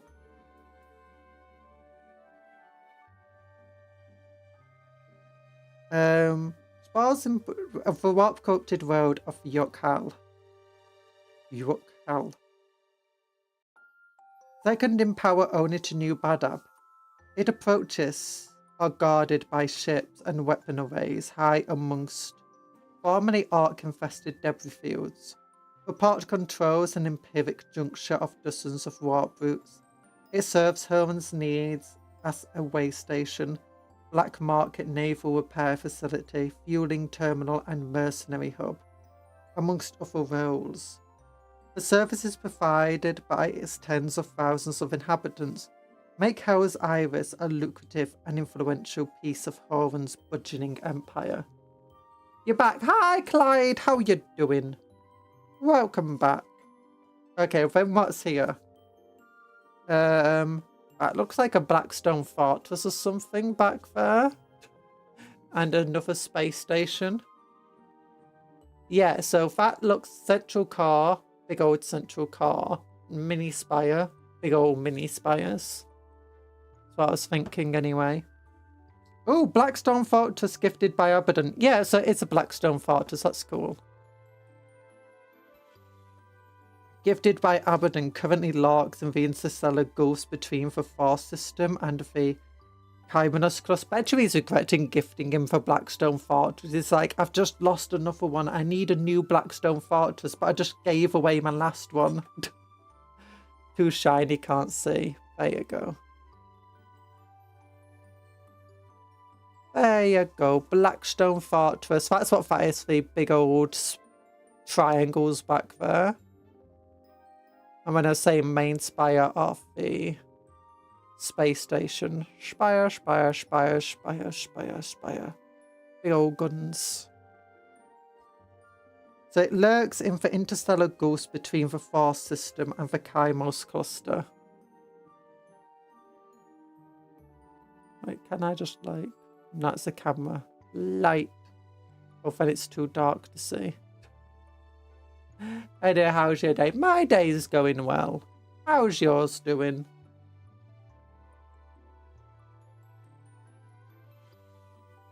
Despite attempts by Horan's underlings to locate a means to activate it fully. Oh, so it's not even fully activated. The ancient monstrosity remains dormant. Yet the fortress and the surrounding void seethe with activity. Incrustations of weapon turrets and launch bays are constantly added to its surface. Warrior bands delve into its innards to combat Xenos incursions. Meanwhile, a bubbling slick of empiric seeping bleeds from the fortress, and many ships carrying rival sources, priests and seers jostle in their attempts to stem the wake. Okay, so he's having his own troubles out here. I've only got what looks like a bunch of smashed up ships. You have to remember that we're only seeing parts of it, but each Blackstone Fortress, I guess, is different.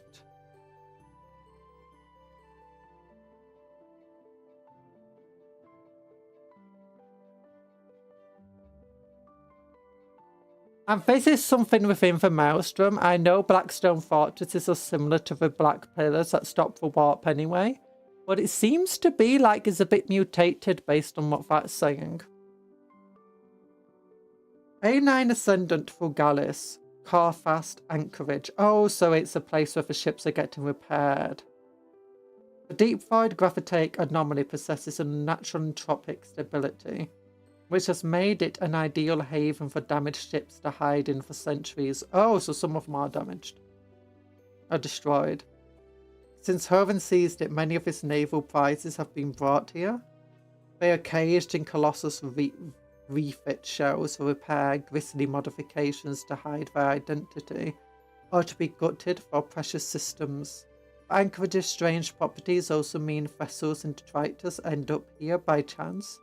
Space hooks, wreck fragments, and even whole ships with non-functioning engines. Drifting tombs of the icy corpses of their crew. All provide Horan's ghoulish engineers with sources of material. That's cool. Ooh, demon. Looks like a bloodletter. I'm guessing. Ooh, Necron stuff. It's very hard to show you these images. Let me see if I can just... If I turn this light off. No, if I still got the other lights. But if I do video capture device, configure video again. Click this button. Oh gosh, that's a bit too bright. Thank you very much.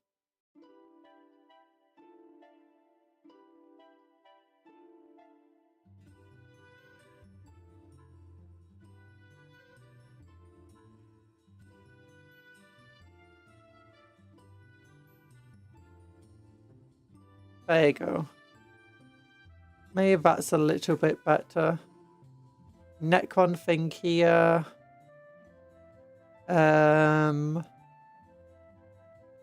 don't know what that is. Big old tower on a planet, I'm guessing. Big old warp storm consuming a planet, it looks like. Another planet which has an upside down tower on it. And then hell itself. So, Aquanite Galamek. So this is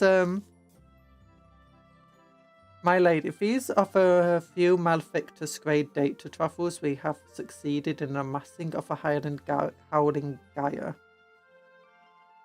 Imp Registry 23 Aquanic. Galamek. A planet of unholy forge, shrines, and infernal industrial rituals. Galamek is one of the principal bases of the Word-Bearer's Legion. Ooh! Grand temples to a demonic technology rise here amidst continental fane fields and gigantic sacrificial altars.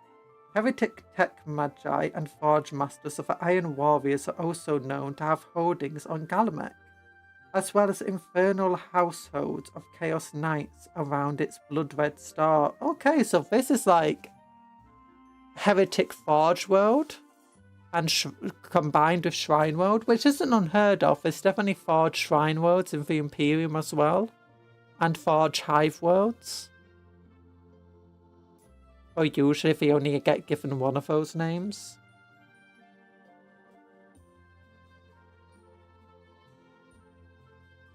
Oh. Around its blood-red star, Galamek's systems orbits in unnatural procession, the trajectories of its sister worlds and moons twisted into ritualistic conjunctures that run on unholy power onto the world by which its rulers strike demonic pacts. Interesting. So that's good for the world bearers because, you know, they can do all of their demon worshipping stuff there and magic. And it's good for the Iron Warriors since they can make demon engines there. Calculus is the only Necron tomb world, also is a Necron tomb world, remaining from the Forsec dynasty. It has suffered demonic infestations over eons, possibly due to the degradation of its contra-empiric wards. The planet's surface rise with mutating landscapes and hellish citadels rise from pools of sorcery. Demons have breached some reaches of the tomb complex, and ferocious wars have raged the deep between the unliving and demonic. Wraiths of the complex remain dormant, however their silent catacombs are warded by intact noctilith barriers. The Forsec's greatest treasure remain in their vaults, allured for Necron and alien raiders alike. So those noctilithic things, these are basically like weird black pillars and like black stone stuff that not only stabilizes like any sort of warp disturbances near it, but basically push demons away. If anyone get too close, they get banished back into the warp. So that's what probably one of the reasons why the demons aren't capable of beating the Necrons on the planet. The Necrons have all of this stuff that prevents the demons ever getting too far.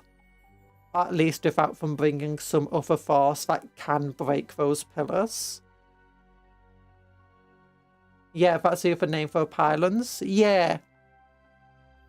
Now, they can break those pillars, but generally, as far as I'm aware, the demons can't do it themselves, or at least not easily. They could do an Abaddon and, like, pick up another piece of Necron technology that's similar and throw it at those pillars and hope it breaks them. And, or the pylons, sorry. Well, from the sound of it, not all of them are just straight up pylons. So yeah, as long as the Necrons just keep defending the pylons, the demons can't actually win there. But then if others come raiding and they're not actually going to be knocked out by the pylons. In fact, like if human plunderers wanted to plunder the Necron world, they could accidentally like give power to the demons by breaking those pylons. But they're trying to take refuge nearby them. Noctiluss as in nocturnal monoliths or black pylons. Yeah! So, Momenia Ingress, Vago's Hex. Looks like warp storm consuming a planet. Once a world of a pair of stars outside the Maelstrom's borders. Vago's Hex vanished prior to the opening of the Great Rift. It has been glimpsed at various locations within the Maelstrom since, including several visitations to the Howling Gaia. Its appearance is a fell omen. It causes graphitic and empiric catastrophes in the systems. Also, rather than the warp storms consuming the planet is bringing the warp storm.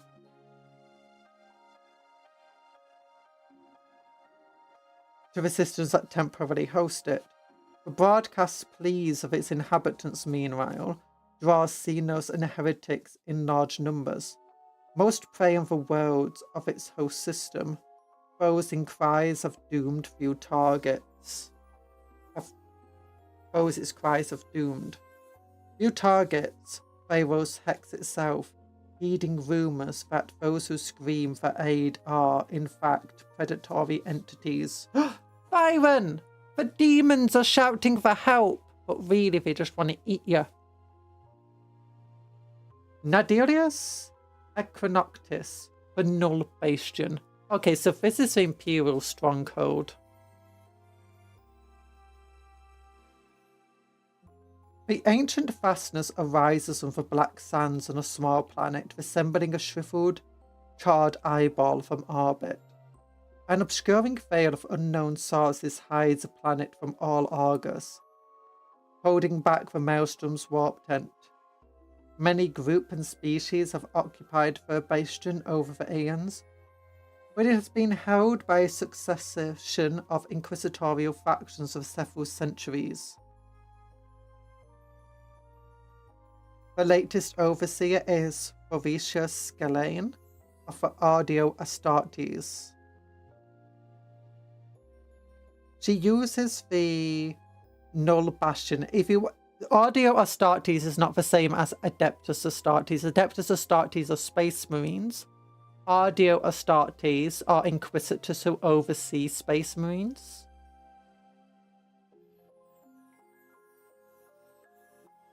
As far as I'm aware. She uses a Null Bastion as a base to cautiously build up her resources and expand her knowledge of the Maelstrom, sponsoring countless secretive forays into the wider Gaia. Or Gaia. That's pretty cool. I wonder who made the Null Bastion then and why it works. Could be humans in the past. It would be interesting if it was humans though. Like if ancient human technology that has long since been forgotten was actually just as good as like the black pylons at stabilizing the warp around it. That would be actually really fun. The demon world of Baphomet lies on the fringes of a howling Gaia. Glimmering rivers of fire lace through the kaleidoscopic crystal jungles, and fractal congeries of the floating peaks glide over bubbling pits of iridescent slurry. Many separate warbands of renegade space marines occupy strongholds amidst this insanity bartering for power and knowledge with sacrifice and malefic pacts. Baphomet's corruption saturates the worlds and asteroids of its systems such that esoteric crystals and wells of exotic energy can be found. Acquisitive Xenos and eldritch Forge Masters have often dared its dangers to seize them. Okay, so it is literally hell. It's a demon world there. The Maelstrom Annals. So this is just information for a Maelstrom. Also, I've got like a little thing that's annoying me here. Here we go. It's a little bookmark. Ooh. Chaos Knights.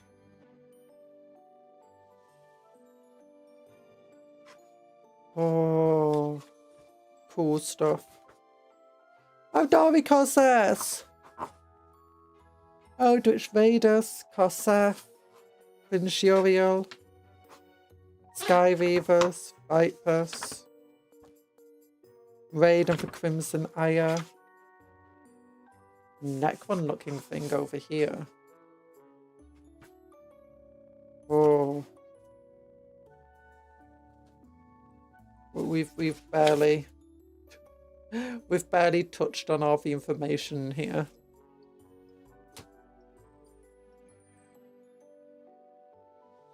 But for Maelstrom Annals, Osrak's Triumph.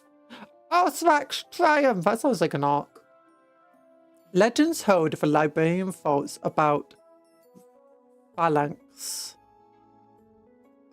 Dating from the 32nd millennium, describing the deeds of Malandar Osrak, chief librarian of the Imperial Fist. Amongst them is a possibly apothetical tale of his defeat of the 9 demon lords of the Maelstrom. It tells how Osrak led a strike force into the region's heart, battling the creatures across 9 hellish demon worlds. Oh, so this is like the 9 rings of hell. Oh, what is it called? Oh, I forget what it's what the name is. Does it begin with a B?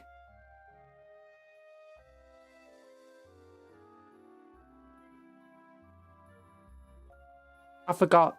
But there's a thing about the 9 rings of hell and a person's journey across them. Dante's Inferno, not B, D. Dante's Inferno, yeah. Except instead of Dante's Inferno, it's Malandar Osrak. Osrak's Triumph. Oh.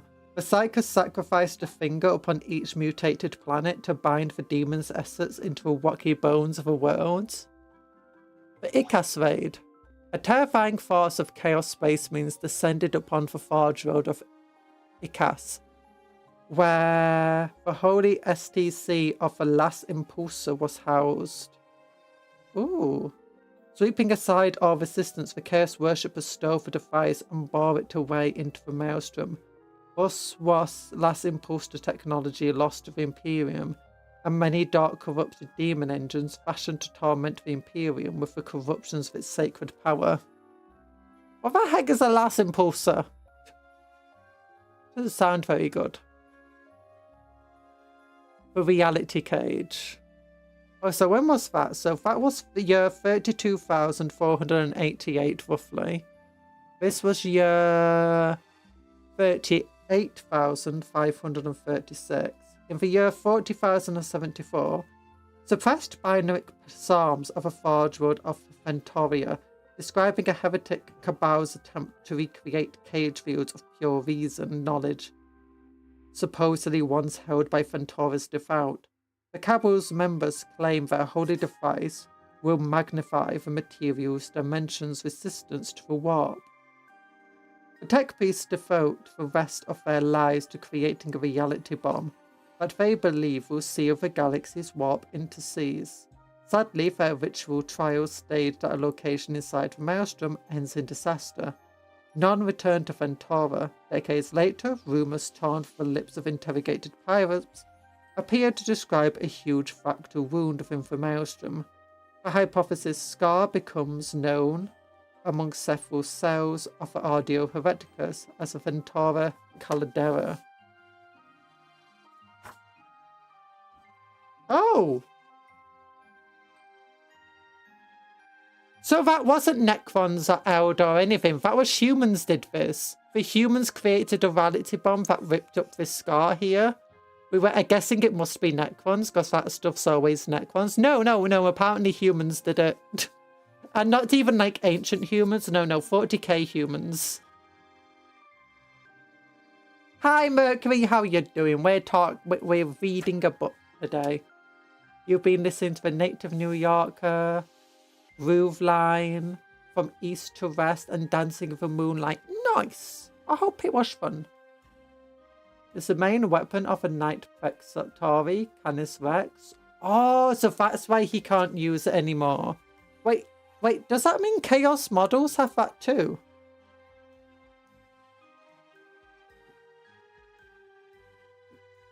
Oh wait, no, we do make more of them. They exist. The last impulses on them.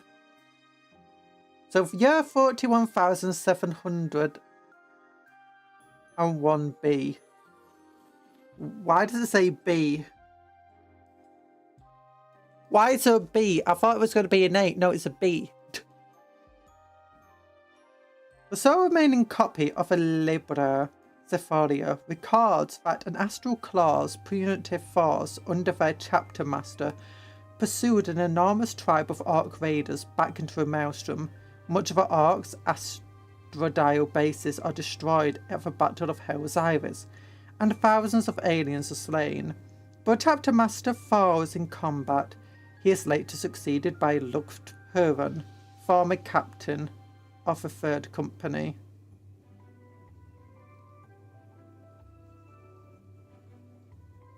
No, I thought that occurred like well before. I thought that occurred in like 39,000.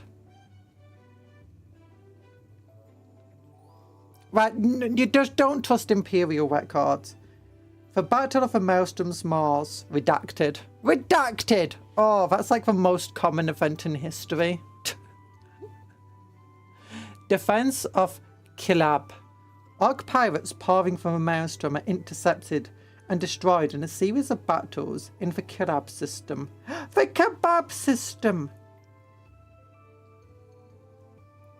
I knew I recognised the name, Looming Nightbrain. I assume that the Chaos can use the last impulsor, but now I'm curious. I do think they have their own version of the Canis Rex. But I don't think they had a version of the Night Perceptor.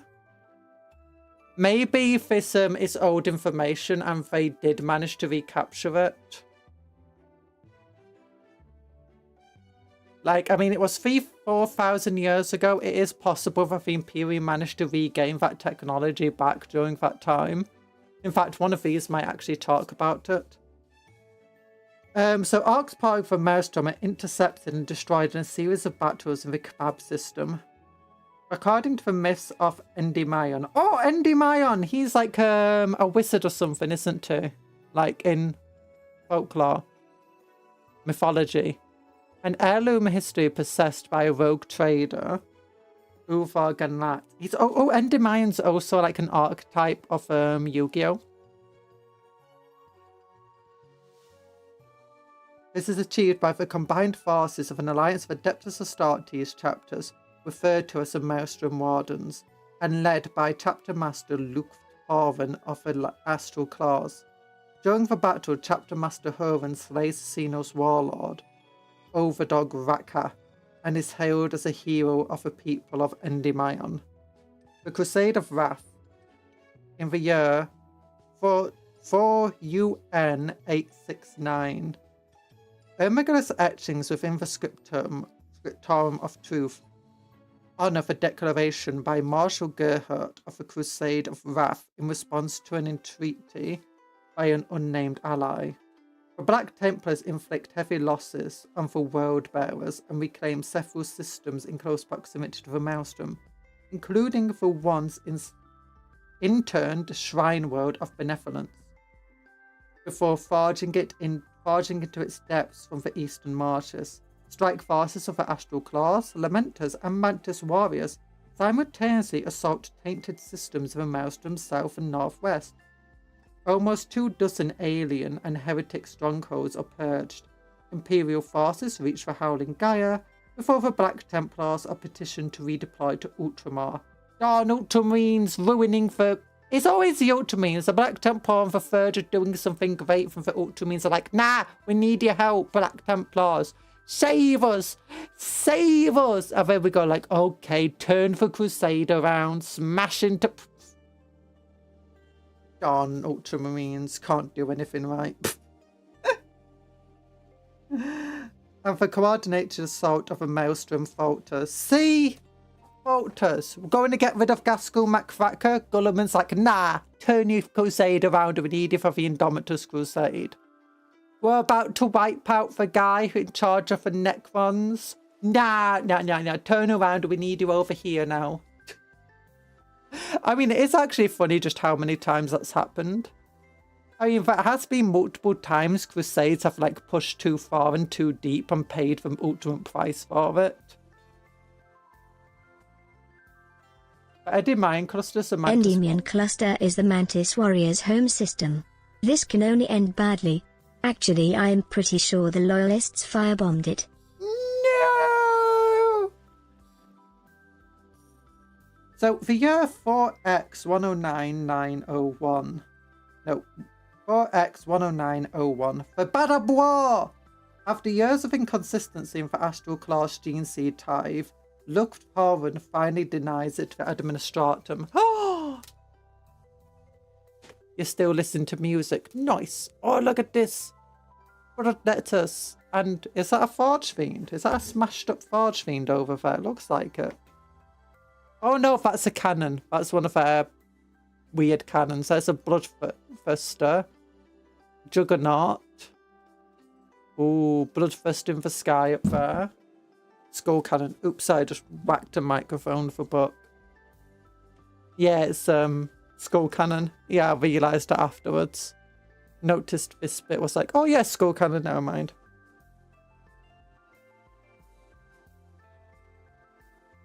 So, and announces a chapter secession from the Imperium. Years of intersystem war throughout the Maelstrom zone follows, embodying more than a dozen Space Marine chapters and devastating interstellar shipping vital to the war zones in neighbouring sectors. Herman is eventually defeated and believed sane, but unrepentant survivors of his treachery, including the remaining Astral Claws, flee into the Maelstrom.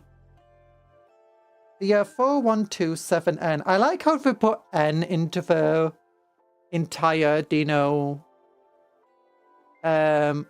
put random letters into the numbering of the years, so you don't actually know when anything actually is. And any number of years could have actually passed between events. Excrucian agents and the Black Heart stirs. Excruciation. There we go. Excruciation agents entering to marshals of court in the Magog cluster report aligning testaments of a previously unknown pirate lord.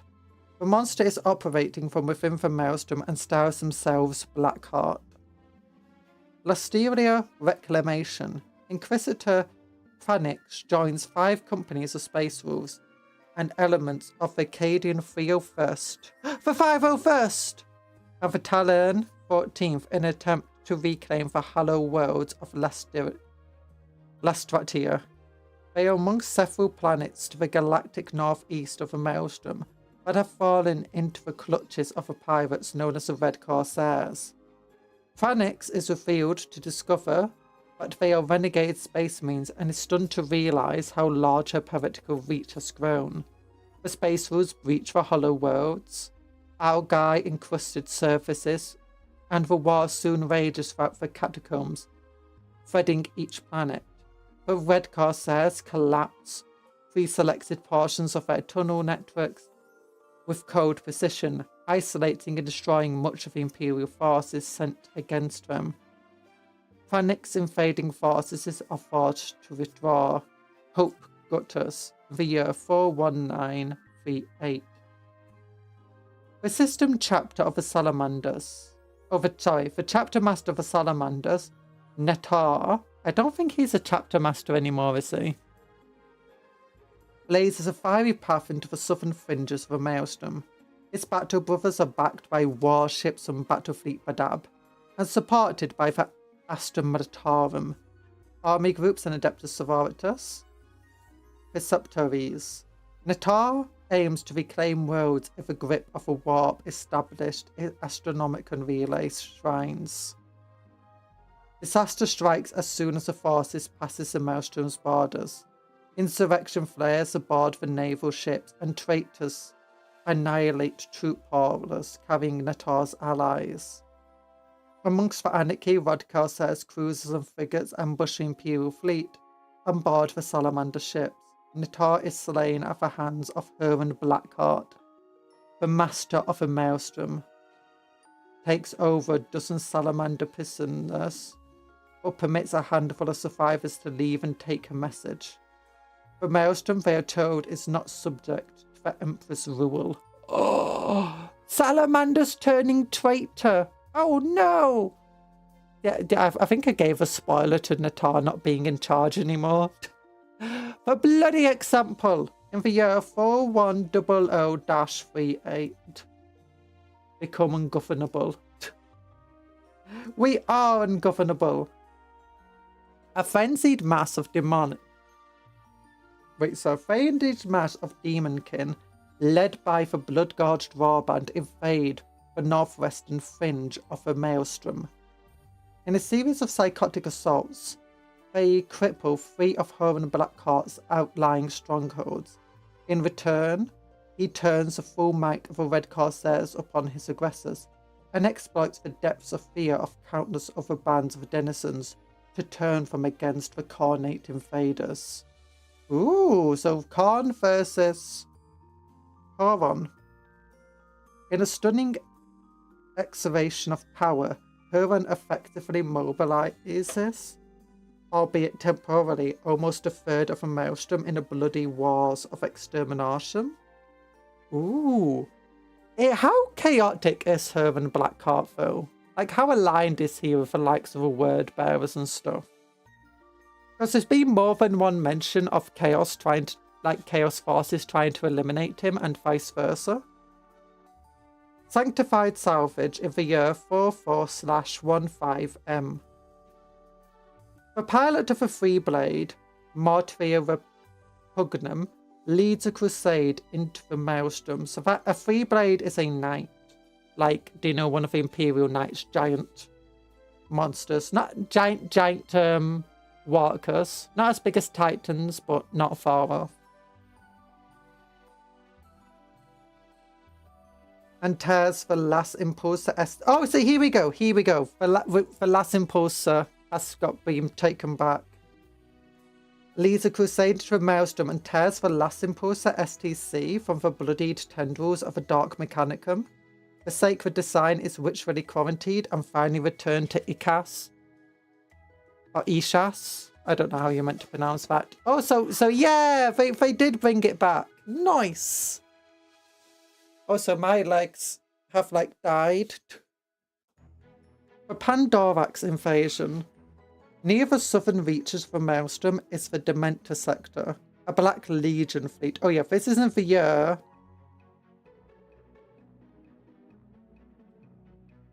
Never mind. They've stopped the years. Oh wait, maybe it's not years. Because I thought this was years based. It says temporal rating here. But because it says 32498, which lines up with the year mentioned in here, I presumed it was meaning years. And then with all these being within the 41st millennium, it made sense. But now it's gone to 878. Yeah, maybe it's just telling how much it fluctuates or whatever. Whatever the reading is. Hi! Hi Tor, how you doing? We're reading about the Maelstrom, and we just read how pirates stole last impulse technology, and then how the Imperium stole it back. But for Pandarox invasion, near the southern reaches of the Maelstrom in the Dementor sector, a Black Legion fleet under Abaddon the Despoiler invades the Pandarox system and captures the planet of Pythos. Battlefleet Dementor's Reserve Fleet, commanded by Lord Admiral Cransoir, mass to break the Black Legion. Oh, they mass to break the Black Legion stronghold, forcing Abaddon to commit more ships to enforce a blockade. A raiding fleet of Red Corsairs are drawn to the system, however, and Huron's swift Reavers stage a series of surprise assaults that reignite the war. Okay, so yeah, they definitely seem to be. I'm wondering if the Red Corsairs really are not chaotic at all still. I wonder if at one point we're going to read about them actually fully aligning with chaos. I had my first day back at work today. Guess my 5 months off have come to an end. Nice, you're earning money again. Nice.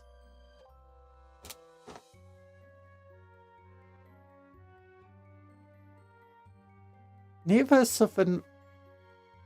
A Black Fleet under Abaddon the Despoiler invades the Pandarox system and catches the planet of Pythos. A Black Fleet's Dementor Reserve, Lord Admiral...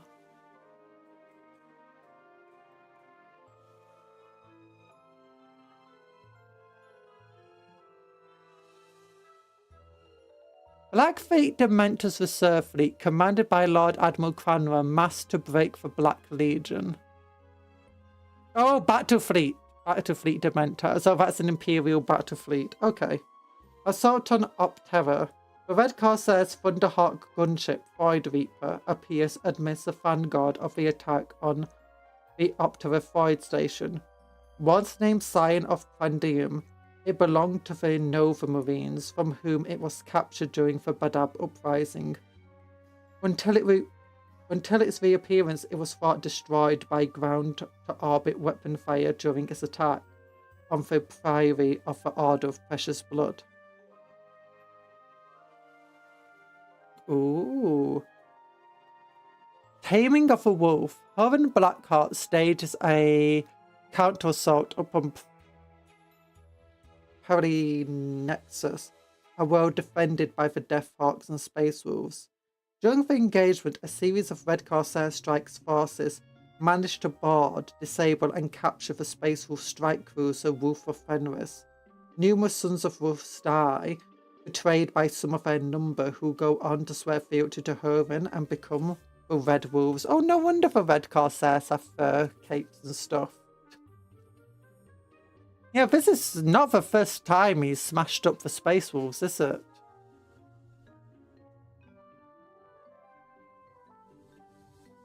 So Yasan's besieged. The Red Corsair fleet under the command of Huron Blackheart rises on the Maelstrom into the upper galactic plane and the Yasan sector. They bring the Kogaris, Kalis and Sussex system under siege. Rumours report Blackheart has grown his army as large as the Space Marines legions of old. It is an awesome amount of power to wield. The White Scars withdraw from Armageddon to meet the threat to their chapter planet. Jurg's Fall, redacted. The race for Omonotopia! No, it's Omicopea. Clues to the location of Omicopea are uncovered from Hell's Teeth, a demon world at the edge of the Maelstrom. For Omicopea, an arcane device with technoscripture. Maybe it is literally onomatopoeia. State with technoscripture states contain every SDC with a psychic component. It's of immeasurable value. Many billions of Skitarii are dispatched to Hell's Teeth with all haste. Dozens of forge worlds take notice. Should the legendary Omicopia be found, they will finally have a way to control precipitate. They will finally have a way to control, precipitate, and even weaponize humanity's psychic dawn. Ooh! The Great Swell. The Cicatrix Maledictum. Oh, I wonder if they'll eventually use that as a way to introduce new psychic weapons to the game. Because the Eldari could definitely utilize psychic weaponry as already. The Tyranids kind of already do. Chaos kind of do with demon weapons, but like if they introduced a new range of weapons that like have a special psychic keywordy thing to them, that would be really cool. Might get a small battle station upgrade in a month or so. I mentioned it. I'd been looking for 49-inch ultra wide. Bossman said he might buy it for me. Oh my goodness, you have a great boss. Also thinking a fee GPU upgrade might be in the cards. Whoa! Upgrading your GPU in this economy. Do you think they'll revamp the psychic powers and the way they work? Maybe in 11th. I don't think they'll do major changes in 11th, but I think what they're going to do is they're going to address some of the issues in 10th. I don't think they want to do too many changes because they usually don't. They usually have one edition, then the next edition is just minor changes. However, the next edition after that is the one that's most likely to have major changes, and the 10th edition was a major change one. That's not always the case. Sometimes I think it's like, was it 6th and then 7th, or was it 7th and 8th, where both of them are kind of major? And they have had runs where they don't do major over changes, like 3rd to 4th to 5th. Were all relatively similar to one another. But generally, if they do stuff like that, it requires new codexes. I don't think they'll want to release new codexes that will invalidate all the current detachments, and they don't think they'll want to do updates that will invalidate current detachments too heavily. They can always change them and do vectors of them, but the more vectors that they're forced to do, the more expensive and time-consuming it is. And the more that they'll want to get that money back by making new codexes to sell. But I can imagine that they would want to change how psychics work at the moment, to maybe even demons. That's at the moment, they undertoned psychics too much. You can argue that before then psychers had too much influence of the game, and it was I remember 4th and 5th edition, you just didn't want to use psychers too much, because while they could be pretty powerful, they were too dangerous to use. And then like 6th edition made them way too powerful, and they've been struggling too. Same with aircraft. I can definitely imagine them wanting to change how psychic keyword acts. Because at the moment it does absolutely nothing for you. All it does is like, if someone has resistance to psychic powers, all it matters is like, if you've got a psychic attack, someone might have resistance to it. They might get feel no pain. If you have psychic keyword, someone might have the ability to hurt you really badly. In other words, there's no real advantage to having a psychic character. So if they change a psychic keyword to like have extra stratagems that you can use, like just generic stratagems, that would be amazing. Or even having ways of like otherwise utilizing the keyword, that would be good. I miss a psychic. I don't miss the psychic phase, but I do miss psychers feeling special. The only times you really feel like the psychers are special at the moment is, I guess, with the Eldar. That's the only ones where I've seen them and felt like, yeah, this is special. Where the Farseers and the Warlocks have a lot more influence on the game. Not only with their abilities, but like their attacks, especially like the Warlock Coven. and how warlocks being near one another power one another up. That has made... That's like the only time where I feel like playing a Psyker is great. Oh no, there is another one. If you go for Librarian Conclave, especially while playing Death Watch, that's amazing. That's another time for Psykers feel good. I don't really know any other factions though where going with Psykers is good. And with both of them, there's at least one attachment, like for the Space Marines, you've got the... Actually, Thousand Suns might be okay, I guess. I don't know, I've not looked at them well enough. But yeah, for Space Marines, you got the Psychic Conclave detachment, which it revolves completely around Psykers. And that gives more life to the Psykers as a result. And it gives like quite a bit of power boosting to them. And the Farseer and the Eldarth, at least I think it's like 2 detachments or something that resolve around Psykers. The Wraith Lord one, which has the Spirit Seers, and then just the generic like Farseer-y, Warlocky one. With also having the Warlocks themselves just having unique abilities is really fun. But yeah, I definitely think they need to do more of a psychic keyword. Like, they could easily add 3 extra stratagems to the game that all revolve around either the psychic attack keyword or the psychic character keyword or psychic unit keyword. And because it would just be amazing just to have generic ones of like, oh, I'm playing Thousand Suns, or my units are Psychers, or my units get to use these cool stratagems that other units can't. Or because my attack is psychic, I can now do something. I wouldn't be surprised if they brought something like that out with 11th edition. I'd hope they would. And I hope like psychic attack keyword can have like stuff done with it. Like maybe it will ignore... I don't know. Ignoring invulnerable saves would be weird. But doing something just with it that it can... Like, do you know where you got lethal Could be worse. Could be the damage? Magus, where your psychic ability might go off. If there is a S in the day, and Jupiter is ascending in Virgo.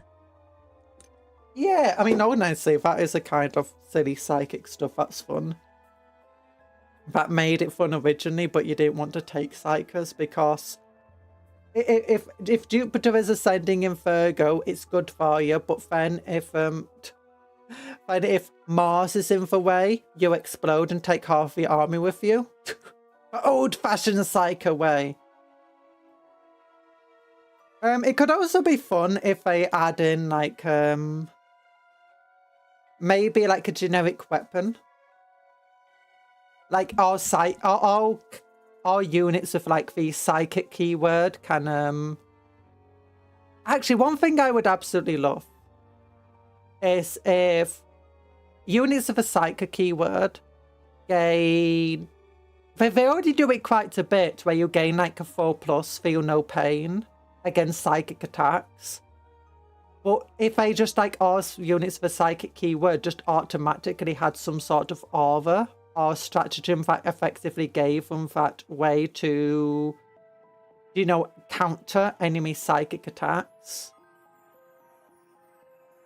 I think actually, yeah, just stratagem sounds perfect for it, though. I think the main thing is they don't want to make Psychers too powerful because not every faction has really good access to Psychers. Like the Tau. If I want to play Celestial Bodies, I'd play for Grots in Age of Sigma. I see a bad moon arising. I see trouble on the way. Yeah. Didn't Weird Boys have a rule where they could randomly explode if they use a power? Or is... No, yeah, the Weird Boys used to have that rule. Actually, all Psychers, except like Eldar Psychers, used to have that rule. I think Eldar were like the only Psychers where they could basically just prevent themselves from miscasting. Bye-bye, Mercury. You got to listen to Goldfinger, Diamonds Are Forever. Oh! James Bond music. Good luck and Bad Moon Rising. Enjoy your musics. But yeah, I think like if you just had a stratagem where it's like target one psychic unit that you control, and then target one enemy unit within 18 inches. That enemy... Oh, and take a leadership test. If you pass the leadership test, the enemy unit takes 2d6 damage or something like that. That would be fun. Also, there's 2d6 wounds. Or something like that. 2d6 strength 7 hits. Or maybe the strength is equal to your own character's like physical strength or something. I don't know. Could be equal to a movement speed. Rayboys used to have a rule where they got pluses to the cast rolls for having arcs nearby. I think it was +1 for every 10 arcs within 12 inches. Ooh, that's fun. But anyway, yeah, the Great Swell. The Sigdrix Maledictum comes into existence, splitting the galaxy in half. The warp storms churn, meld, and feed each other, with those around the galactic core interacting with a Maelstrom, which swells in size and violence. For more of a storm. The returned Primarch, Rabute Gulliman, and his Terran Crusade attempt to reach the solar system amidst the catastrophic upheavals of a Great Rift's emergence. Their ships are forced into the Maelstrom, where through a malefic spell Gulliman is brought low and delivered to the Red Corsairs. The traitors imprison Gulliman aboard the Blackstone Fortress gifted to Huron by Abaddon the Despoiler, but the Primarch escapes thanks to suspicious allies through a webway portal at the Interstellation's heart. Ooh. Keelgraft's Fist, isn't that the laughing god of the Harlequins? Several masks of the Shattered Mirage, yeah, begin a campaign of violence against the Red Corsairs. Kigorak, or Kigoraf. The target is an ancient and terrifying Blackstone fortress that lurks upon the fringes of a Maelstrom. The Harlequins launch a series of blistering raids, bursting through the webway gate of the fortress's heart to surprise the garrisoning force of the Red Corsairs. With them come a rogue faction of Ashiani from the Yamei Lock, who seek to aid the Harlequins in capturing and controlling this ancient talisman of fall. Ooh. The Swarm returned. Leviathan's enormous All invasion fleet is torn into 1,000 fragments and spat across the expanse of the galaxy. Several hundred bioships tumble out of the void into the heart of the Maelstrom and fall upon the piratical fleet of Huron Blackhearts, master of the Red Corsairs. Ooh, that's hilarious. The Seafar Raid. In revenge for invasion of the Collegalis, Jubal Khan, the chapter master of the White Scars, leads a daring attack upon Seafnar, a fast space station used by Huron Blackheart as the dock for his fleets. After detonating the station's reactor, Jubal and his warriors were cut off by Red Corsairs during their escape, and the Great Khan is taken prisoner. His mind and body horrifically tortured, Jubal will never be whole again. No! I'd rather take out massive space stations, that's fun. The scintillating straits.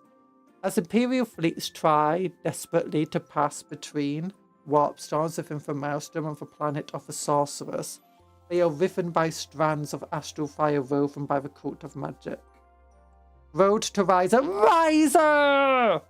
That's the planet from, that's the Tarvist Road in Star Trek. Yeah. The Pleasure Planet. I think this is like a Forge World or something in 40k, isn't it? The unbridled expansion of the Maelstrom will prove either the salvation or damnation of the Forge World of Riser. Yeah, it's a Forge World. It has forced War-Ugok into an all-out attack as the worlds to the Ark's rear are swallowed up by the ravaging warp energies. The Wraithblade's War. Ooh. 2 3-blade knights. Oh, Wrathblade, not Wraithblade. Wrath and Blade of Finality have risen to prominence in the wars against the Red Corsairs who strike from the Maelstrom. Oh my gosh. The Wrath and Blade. Do you know the Twin Blades? The Twin Blade, 40k's versions of the Twin Blades. No, the Imperium, sorry. Arian's deeds. The legendary deed of Arian Porphyrius tell of his time with the Shadowkeeper. With the Shadowkeeper, sorry. Oh, red. That's redacted for some reason. They describe his pursuit into the maelstrom of secrets originally taken when the fleet failed at the Lion's Gate, drowned in blood. The accounting describes the custodian's search for a chalice of contradictions, but not why he sought it alone in the maelstrom, nor does it say he ultimately fell there. The harvest in exile. From the blackest of the Sildara crevices, crossy trenches, beacon-like strobes illuminate the senses of the navigators, who gaze into it, and fragmentary emissions mount to pulsating tidal roars of meaningless cipher screed. Finally, with a huge gravitate breaching wave that gutters nearby stars, a fleet of kin vessels, ancient and huge, lumber up from the depths, trailing streamers of exotic ooze and bearing unrecognizable logos. When they eventually plunge into the warp, it is on the heading that Red Corsair monitors calculate may take them in the direction of the Ark stronghold of Wrecker's world. So the denizens of a maelstrom. So we finally got kin in the thing. Oh gosh, sorry about that. I shouldn't have been doing that. That's annoying. Okay, we'll change to a darker page. Sorry about that. Yeah, sorry. That was not meant to be active. Where it just auto changes the brightness because I don't like the flashing.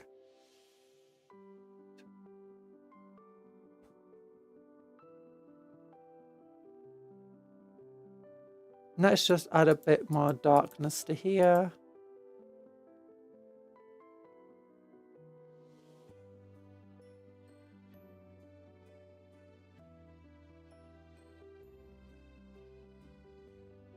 There we go, that should help.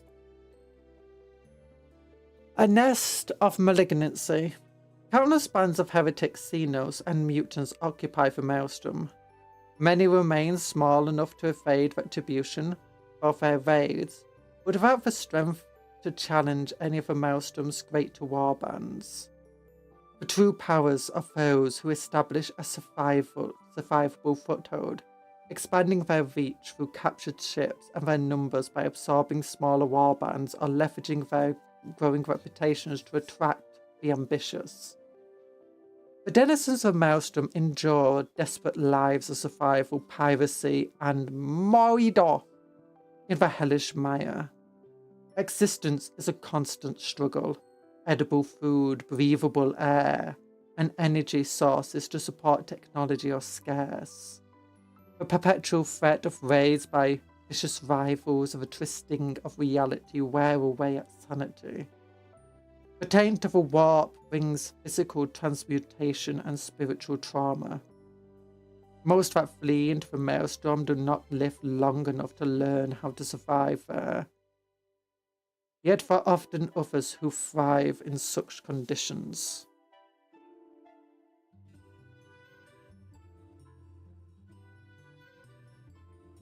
Heretics. Within the maelstrom there are those who have turned their backs on the Imperium. Humans, transhumans, and individuals variously labelled by mankind as mutants or abhumans dwell on the region's worlds, albeit not always by choice. Others are nomadic, migrating from one survivable location to the next, or live permanently aboard forward ships or orbital stations. At one extreme are those who flaunt their heresy, reveling in their transgressive deeds and ideology. On the other are fearful outcasts, hiding from retribution or living under assumed identities. Many form enclaves of piratical raiders who hide out the shadow of spatial anomalies, carve hideouts into the interiors of asteroids, or claim lightless gulfs of the void as territory. Some of these reavers are human, such as Queen Yithar's Blackfangs, rumoured to cannibalize their victims. Others are uneasy alliances between species, and many are composed solely of mutants, including the Odrilmark Warherd. Far more powerful are the bands of renegade space marines, such as the Red Corsairs, the Harbingers of Qatar, and the bestial Razored Mane. Even for these heretics, with the power to survive through preying on others, while evading the hunger of rivals, there can be no comfortable existence within the Maelstrom. Human smugglers, interners, gun runners, those who consort with Xenos, every twisted shade of mercenary from deluded prophetic crusader to butcherous for hire. These and others populate scattered areas of a Maelstrom. There are many hiding from the consequences of contriving imperial laws, apostates evaders of the Empress Tithe, political demiurges and dabblers in dark sorcerers of forbidden technologies. Amongst the latter, diabolical tech magi of the Dark Imperium control many facilities within the Maelstrom, and most notorious of which is the fallen Forge Road of Sarum. Yeah, there's more Chaos Forge Roads here, which makes a lot of sense. And it helps explain why Chaos keeps getting equipment, more resources and stuff like that. Aliens! Multitudes of aliens of the galaxy, and all multitudinous other aliens of the galaxy, and all are hated and reviled by the Imperium. While many that humanity or other species have driven to the brink of extinction, in the tormented of a failed region of the Maelstrom, embittered remnants of some of these have found refuge or allies, relative safety in which to plot vengeance. Talirians, Boishen, Gafati, Kroot, and others in ragged bands or hunting as lone mercenaries. There's Kroot there. Talirian desert dogs as well. In ragged bands or hunting as lone mercenaries plague the region. Despite the psychic danger posed by the warp's power in the region, Alderi Corsairs also raid the Maelstrom. But have somewhere to repair the boats after all. Yeah!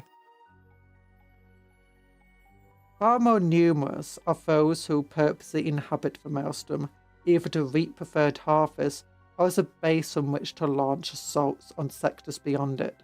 Countless tribes of Orc pirates maintain bases there. These groups are in constant flux, fragmentating and coagulating in joyful violence. Advisors to the Silent King of the Necrons also believe that Basasar, self-styled pirate king and usurper of the Sarnek dynasty, has spread his weaving empire to vulnerable tomb-worlds in the Maelstrom. Many kindreds of the League of Votran launch resource hunts to planets or anomalies caught to the Gaia, while tendrils of high fleets also coil amidst its tides. Nice! So that explains why various aliens might be here. Explains a Kroot. Why they are here, and why we had a combat patrol come out at the same time. But I would like an information about like why Tau might be there. Because, I mean, a Tau player might still want to play in a Maelstrom campaign. Imperial outposts. Not all of the Maelstrom's human denizens prey upon mankind or are traitors to terror. What isolated holdouts exist, however, are clandestine and fragile. surrounded as if they are by foes who would easily overwhelm them. Some are worlds such as Scrome or Oblatus, only recently engulfed by the Maelstrom's expansion. I could sum that whole paragraph in one sentence. Welcome to the Thunderdome. Welcome to the Thunderdome. Yeah. Oh, that's in Lustria. That's Lustria.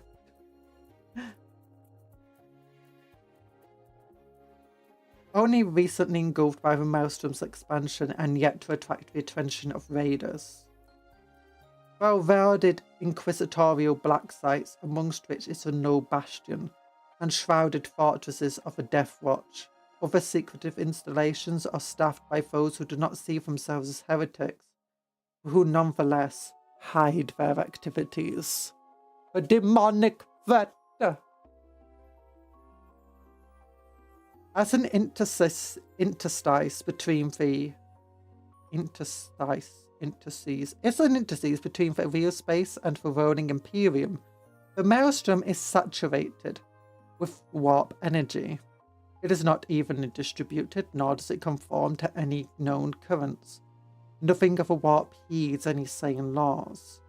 In such an environment, the malicious and predatory entities of a warp not only find it easier to breach the dimensional veil separating real space, but are capable of sustaining their manifestations, feeding on the glut of psychic energy that permeates the region. If they are willing to accept reduced circumstances, the inconsistent saturation of the area for warp's power means there are relatively few places where demons can exist for long periods. The so-called Portentus is a demon oracle said to haunt the depths of a planet Sogalau. It has supposedly been unable to leave since the warp tide stranded its invasion there.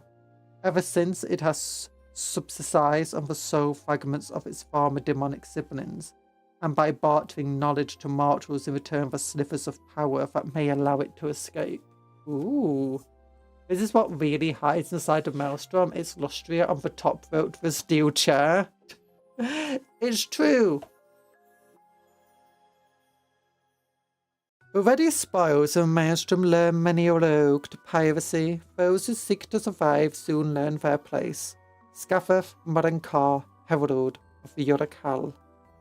Look at all those skulls. Look at them skulls. 7, 3. You don't know how to count, man. There's only 7 skulls here anyway. And they're not all numbered. You're crazy. There's 8. The red card says, Reaver Lords of the Maelstrom. The page is falling down.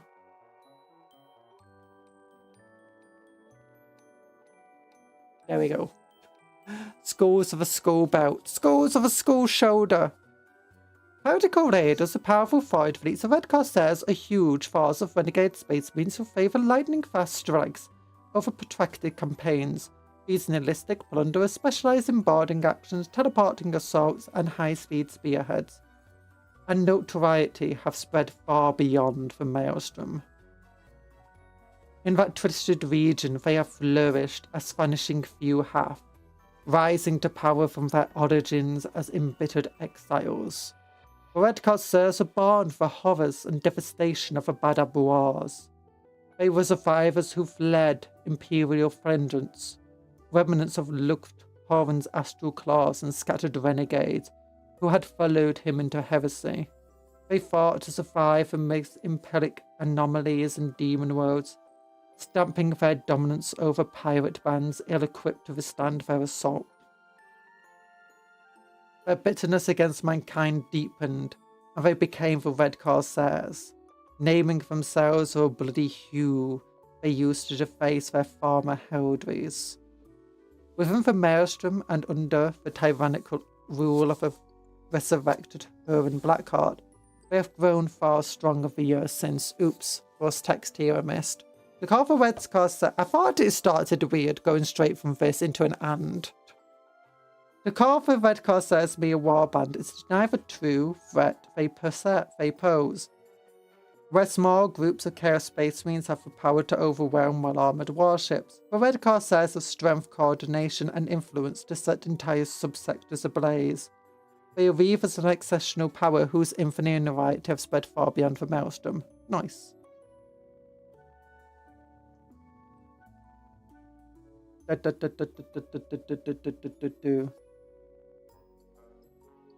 the Maelstrom under the tyrannical rule of a resurrected Horan Blackheart, they have grown far stronger in the years since.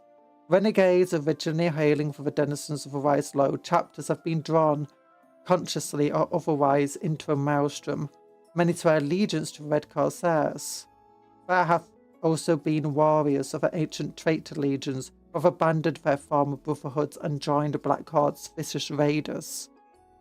The warriors pledged to Horan offer a wealth of experience to their overlord, and swiftly adept to the rapid assaults favoured by the Red Corsairs. The hypno-indoctrinated information they carry expands the warband's knowledge of the Loyalist doctrines, deployments, and security ciphers, and recently turned Space Marines have been used to infiltrate Imperial command structures to capture plans or assassinate officials. Though they have the numbers for larger invasions, the Red Corsairs primarily undertake small-scale raids. These are swift and savage actions designed to disorientate the foe, securing some ineffable prize or eliminating key commanders, like a dagger slip between the ribs. Whether storming an enemy vessel during a boarding action or orchestrated a massed armoured spearhead into a foe, speed is their hallmark. Now, are they actually chaotic or not? That's what we need to know. It's not actually mentioned if they are chaotic, just that both Loyalists and Chaos have joined them. Like, is Horan Blackheart a worshipper of the Chaos Gods? Is he aligned with them? We know that, what's his name? Abaddon's given him gifts, but that does not necessarily Basically, mean that Red Corsairs are the Black Legion if the Black Legion got off their posteriors more than once a millennium. Abby the Armless. Yeah. No, they're like the Black Legion if the Black Legion was competent. Although that being said, the Black Legion tries going for much, much bigger, much, much crazier attacks. The Red Corsairs just instead scatter their forces around a Maelstrom and do lots and lots of smaller attacks. The Corsairs keep. Actually, no, let's finish this. Amongst the Red Corsairs, separate fleets are numerous prize ships wrested from loyalists or stolen from rivals. Right. There we go. So I had a bit of skin on my lip. There we go. The warband can call upon retrofitted frigates and destroyers, upgunned battle cruisers and heavy transports, bristling with hidden weaponry. The rule for Fenris was a strike cruiser of the space rules until it was captured, and remains the tyrant's greatest prize taken from a foe so far. Only a cruiser! Ah. Yet as a symbol of the power, it is dwarfed by the immense Blackstone fortress gifted to Horan by Abaddon in the wake of a tyrant's rebellion amongst the Imperium, which he still can't get working and is constantly being attacked by Eldar and demons and stuff. Such a kingly offering brought the loyalty of the Red Corsairs for Abaddon's great galactic endeavours to come, and affirmed the warband standing with the spoiler's eye. So yeah, they are aligned with Chaos based on that.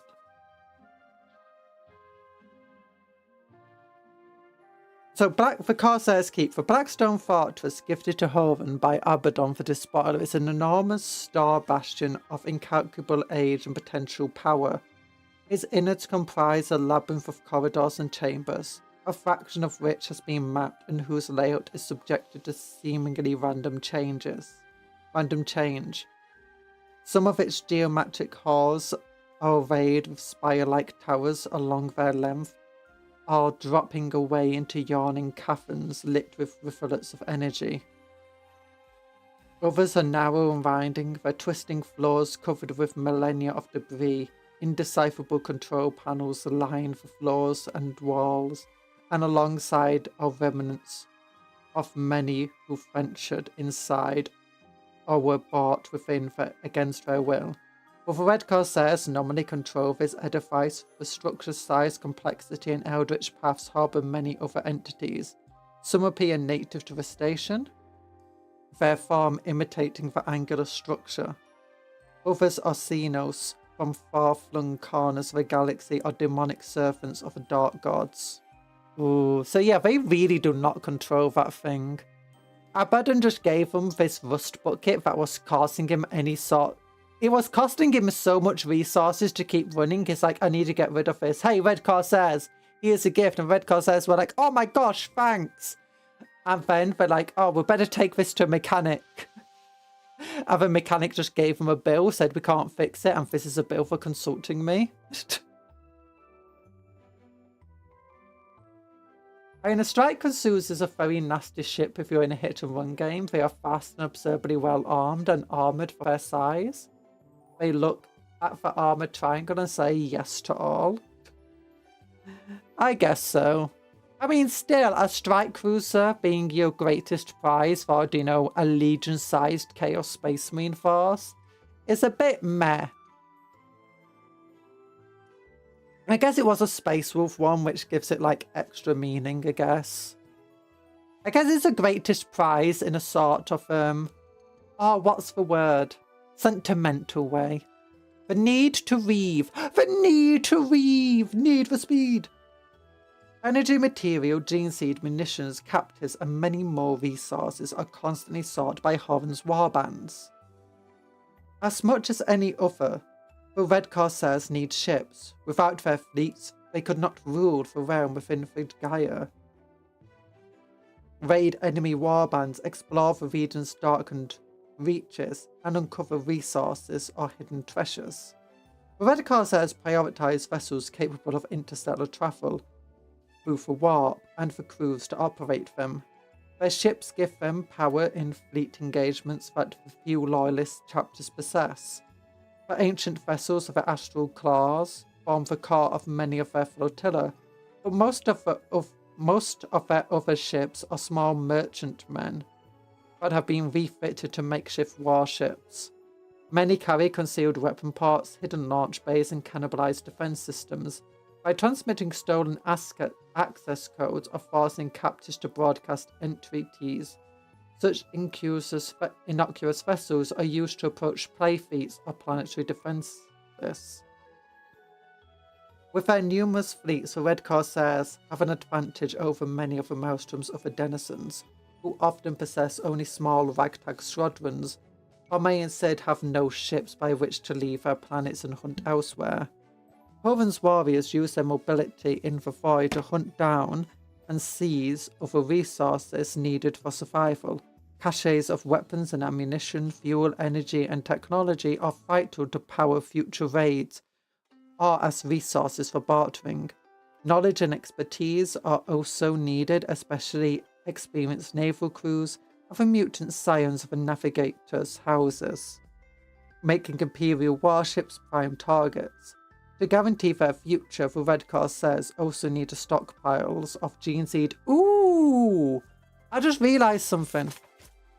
You know, back mention of navigators and stuff being necessary. Back here with the onomatopoeia, with the psychic stuff, if they do get a hold of that, you could potentially see Imperial ships no longer needing navigators. Keyword being needing. It wouldn't necessarily mean they wouldn't, but you'd have like flagships and like important ships and stuff having like these backup systems, and then like some of the merchant vessels. So you'll probably see more if they did that, you'd probably see more of the Imperium having like merchant and trade vessels traveling safer and faster and being cheaper to produce, and maybe like small cheap ships for reinforcements. Oh, maybe they couldn't travel as fast as like navigators could make them travel. But without the need for navigators, it makes them much cheaper to actually maintain massive fleets of them, so they're slower. That could be fun.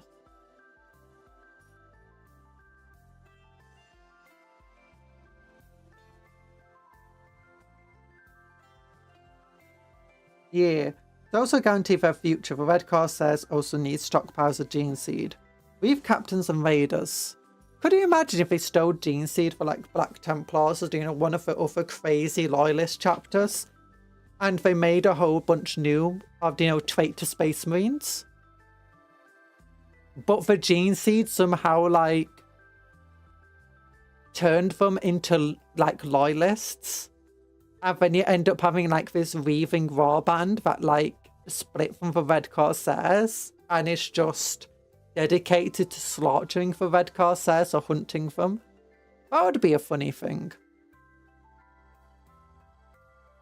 I always do wonder about, it's like, what if they stole Space Wolf Gene Seed and the new Space Wolves it produced caused issues for whatever faction? Or maybe they didn't even cause issues. Like, what happens if World Eaters gained a bunch of, like, Space Wolf Gene Seed and it created a new unit of, like, Possessed? Not World Eaters, yeah, World Eaters are Word Bearers. Either are, like, a new Wolf, Chaos Wolfen. Oh, that would be so cool, Chaos Wolfen. That's the greatest part of being of a warp. It taints all that sits in it for too long. Yeah.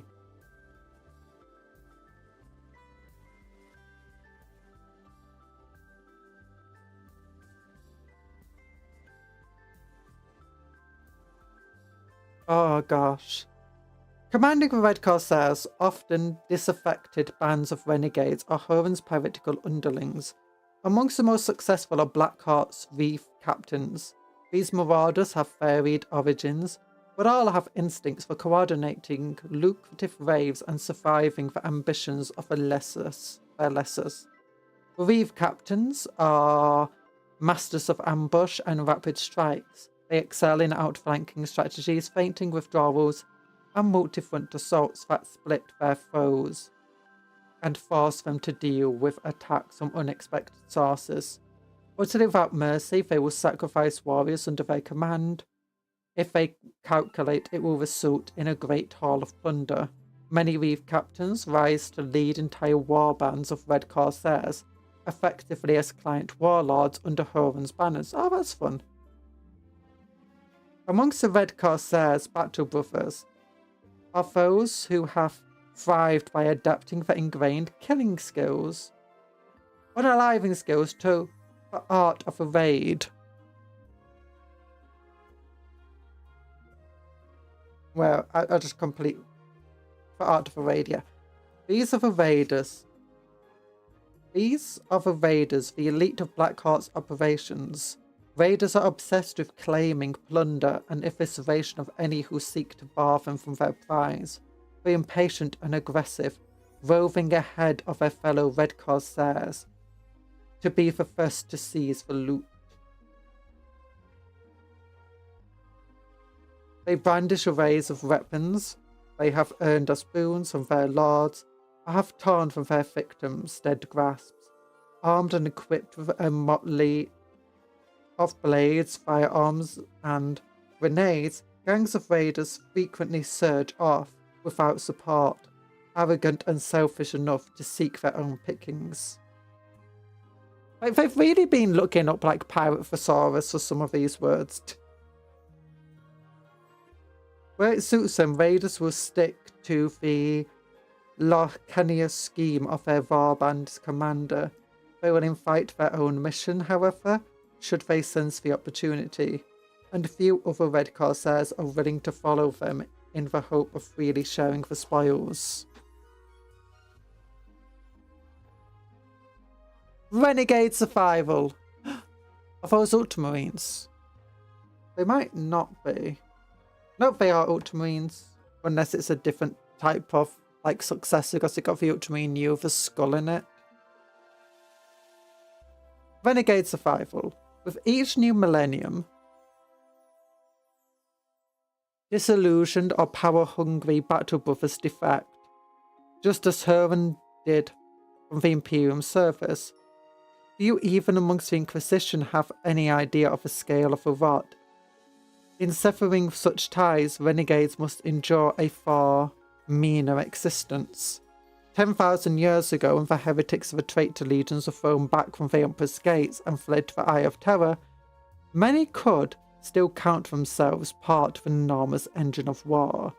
Even the weakened traitor legions such as the Iron Warriors and Death Guard retained something of their forces' former structure and were tremendous forces. They comprised not only their surviving and embittered battle brothers, but also mighty fleets and armies of mortal foes. They benefited from hellish pacts with other elements that had plunged into the Horus heresy alongside them, such as tech priests of the Dark Mechanicum. Renegades of later eras rarely have anything of the sort to call upon. They must scavenge and steal, fighting tooth and nail when their ammunition runs dry and the cells of advanced weapons sputter and die. If they cannot acquire a ship or force passage on one, they may end up trapped upon a world. There are myths in some sectors of unstoppable iron-skinned giants hunting from one settlement to another on isolated worlds, feeding on the dead and roaring their hatred into the gulfs of the night. Renegade space marines can endure incredible proficiencies, created as they were to survive the worst of Imperium's foes. Even alone, they can retain their deadly skills, though through starvation and drought, shrug off poisons and power on with reserves of will. But they are not immortal. Should imbalance occur within their alchemical biology, their body can turn on them. Should the reactor of their armor malfunction, their battle plate becomes a dead weight, shriven from the culture of their martial brotherhood. Madness can soon beckon. New freedoms, new chains. Many renegade space marines become pirates and mercenaries, using their unequaled battle skills to gather wealth and power. Some lose themselves in the seemingly consequence-free violence. The most powerful might set themselves up as tyrannical fleet masters, the rulers of bases on desolate planets, or even the gods of fellow tribes. Such positions amongst the mortals rarely last, often descending into bloodshed and madness. Space marines are living weapons. They are made to fight the most apocalyptic of wars, to do so again and again until they fall in battle as a part of themselves they can never escape. Most renegades who survive to perpetuate their heresy do so by finding and joining a warband or other transhuman warriors. The Red Corsairs are amongst the most prominent and notorious of such groups, but others exist throughout the galaxy. If a space marine thought treachery meant freedom, they are disabused of this notion upon falling in with other heretics. In the drive to acquire those things they need to survive, they discover they have exchanged one tyrant for another. In return for armaments, repairs to their war gear, and esoteric gene technology to maintain their bodies, renegades end up accepting the leash of the new masters about their necks. Silly billies.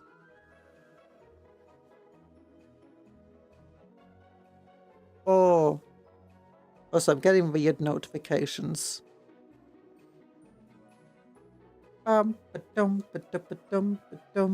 Okay, it's fine. All is well. So, Lord Drahak, Trehesar, the Iron Weave. Oh, these are Red Corsair warlords. Oh, look at him. He's got like his fingers up like, hi. Hi. How are you doing?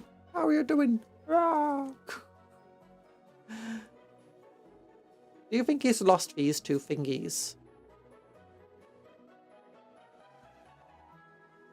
Oh, wait. Isn't that... If that's almost close to doing this. It's like... Once an officer for Iron Hands, Drak Trassar was censured for allowing a horrendous catalogue of deaths amongst allied soldiery. Wait, the Iron Hands care about stuff like that? He was sentenced to a century of penance and dispatched to serve it with the Death Watch. But Trassar saw the commendation as a betrayal of himself and his Primarch's edicts alike. You know, your Primarch actually really, you know, he didn't like, you know, hurting people. News to me, I thought the flesh would be weak. Yeah. He unallied the transit ship's surf crew en route and vanished from his chapter's ken.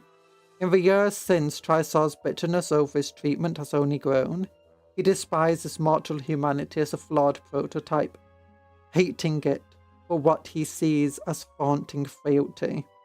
In the Maelstrom, he found a force that respected strength. In the Red Corsairs, Lord Trassar has risen high amongst their ranks. His ruthlessness and utter disregard for humans and aliens alike have enabled him to seize immense stockpiles of resources and numerous prize ships. But precious few survivors for, you know, interning. Trassar sees Horan's time as over and himself as the logical replacement. The Crimson Choir, Geist of the Red Marches, the Dark Apostle, known only as a Crimson Choir, as a preacher of a butcher in the name of the Dark Gods. A preacher of butchery, sorry. He is a loyal supporter of Horan, and though Blackheart disdains worship, the Chaos Zealotry is a potent tool to sway renegades to the tyrant service. His warband, the Thrusting Sons, are skilled in hunting down patrols of fellow transhumans, and the Choir controls huge reserves of gene seed, bloodily torn from space marines of over a dozen lineages. He is careful to hand over frequent supplies to Horan, though his cryovotes are well hidden from his master. None know the Choir's true identity. He once claimed to Blackheart, but his veins hold the blood of Sanguinius. Yet over his decades of service to Horan, his mannerisms voice deadly skills and talents. Even his flesh and skin have seemed to alter. To some Red Corsairs, this is evident that the Crimson Choir is merely a position or perhaps a host occupied by one unaliving successor after the next.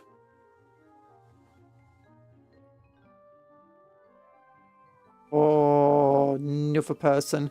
Blade Master Felius Kalia, Interner of the Ark.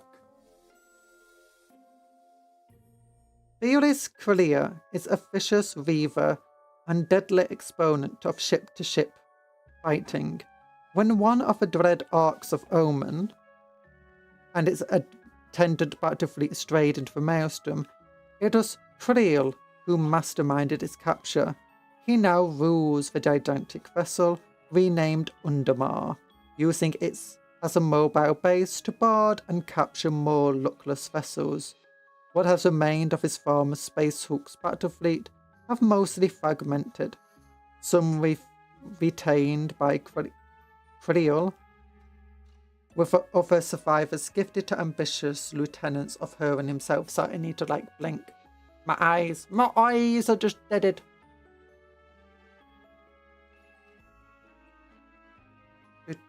Where are we? Originally of the Mantis Warriors, the Bale Master is one of the few survivors of that chapter's treachery during the Badab War. He curses those former battle brothers that meekly accepted capture and seek to atone in the Imperium's eyes. He has vowed never to forget what he sees as Terra's faithlessness towards him. He thus continues to refuse a replacement for the crude bionic eye he was hastily implemented with during the desperate evacuations of the Badab Primaris. General Henrik Falkriber of the Black Wolf. So this is an Imperial officer guy. Look at him. Not a space marine. Once a Spire Marshal of Strikes, Vtuber is a traitorous Astra Militarum officer. He is a cruel strategist and a callous spender of lives under his command. Babak Wolf perpetrates a foul cult of personality that sees his soldiers top banners with lupine fetishes or scroll beast shapes on tank armor. Vtuber's dreams of conquest at Imperial frontiers were dashed when his long-awaited regimental command was relegated to anti-piracy suppression around Styrax. Seeing the commission as an insult, and with his reports and requests frequently ignored, the general flung himself into understanding his piratical prey. In so doing, he came to see the opportunities denied to him. In Horan's service, Vtuber skillfully wields armies as traitor guardsmen, as well as seized battle tanks and artillery pieces crewed by hastily inducted turncoats. At other times, he has fought alongside Horan's transhuman elite, driving mobs of cultists and mutants forward to overwhelm enemy strongpoints. Yeah. Oh, it's nice. I want to see about what's-her-face though. So let's look. So this is about Horan Blackheart. That's about ruling the Maelstrom. Oh, there we go. Here's his surgeon dude. Then you got Qatar Galix, which is his executioner dude, who he looks okay, I guess. Then you got his Psyker. And yeah, I want to know about her. She's like the most interesting one, being like a normal human in the inner circle of a traitor space marine. Commander of a reign of spite. Oh yeah, then you got the alien, the enforcer. But the Condorus raid. Tyranny Incarnate, Strike Cruisers. Ooh, Battle Cruiser. Modified Strike Cruiser. Light Cruiser, Heavy Cruiser. Jurgen's Bane, another heavy cruiser, a pack of light cruisers, and a pack of random stuff. There's the different names of the different ships. All about. So if you want to pause it and read them later, you can. There we go. Chosen of a Blackheart.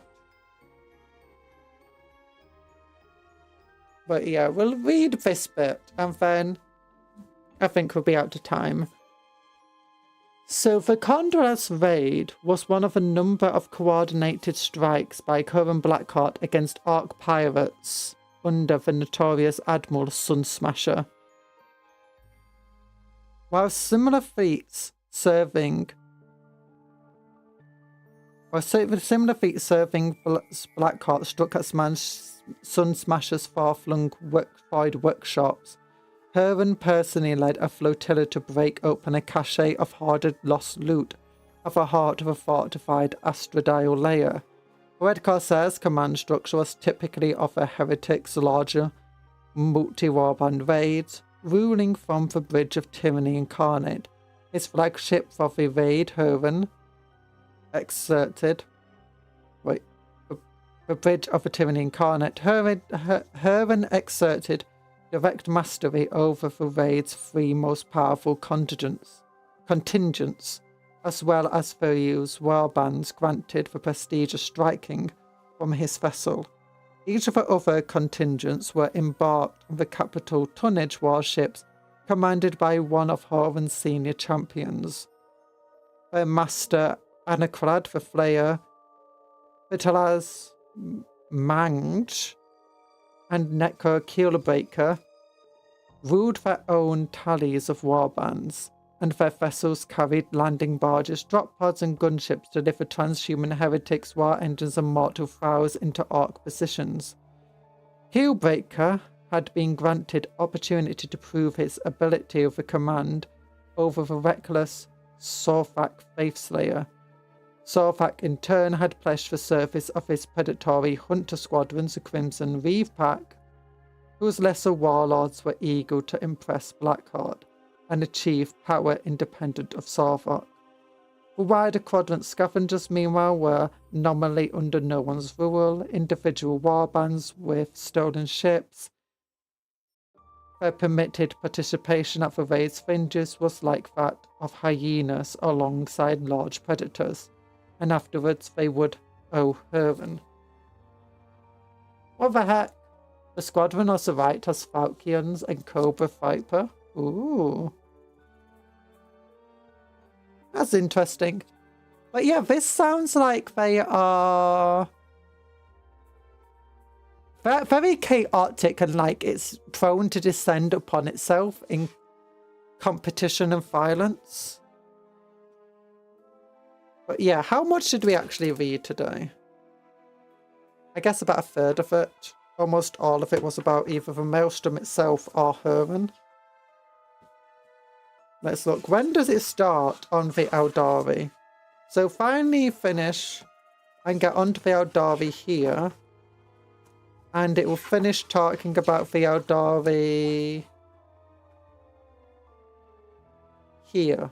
So I mean, okay, the Eldari still have a decent section. Inside the Gaia. And then inside the Gaia seems more focused on the Imperium. Based on all of this. Okay, yeah, so despite this being advertised as like, you know, both Eldar and Red Corsairs, it seems to be mostly just focused on lore for Red Corsairs.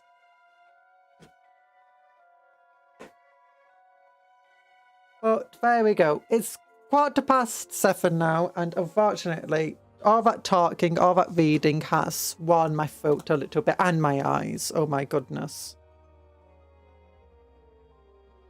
Well, that was interesting stuff. Red Corsairs are fan favourite. So are the Eldari Corsairs. Eldari Corsairs are the best. Look at them go. Doof, doof, doof, doof, doof. Look at that giant gun. Look, it's like almost as big as a Space Marine. A Space Marine's like way bigger than a Eldar. It's like a giant. It's like the size of an old dreadnought. Put it next to a Tau.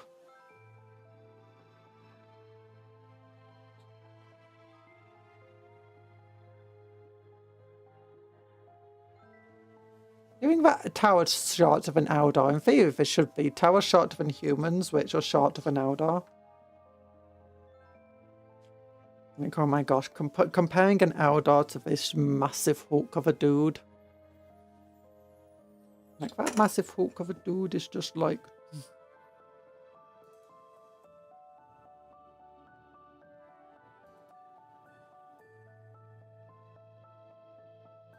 way bigger than the other guy.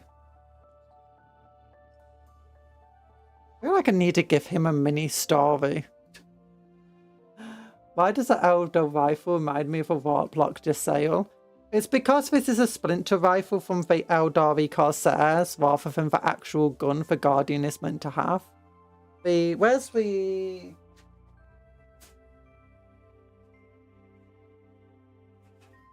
So if we look, this is meant to be the normal gun it has, a shuriken catapult, but instead it's armed with a shuriken rifle.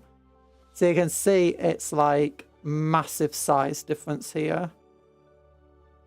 Not huge size difference, it's thicker and wider, but nowhere near as long. My idea is because my Eldari are like Tyranid hunters, like that's the entire thing there. Eldar have all suffered at the hands of Tyranids. And are now like, some of them Dark Eldar too, and now they're like dedicated to allying together and hunting down as many Tyranids as they can. So I like to imagine that the reason these guys are splinter rifles and like longer weapons is that they're not as fast firing, but they hit much harder, but in gameplay it just results in the exact same stats. Absolute unit status achieved. Yeah!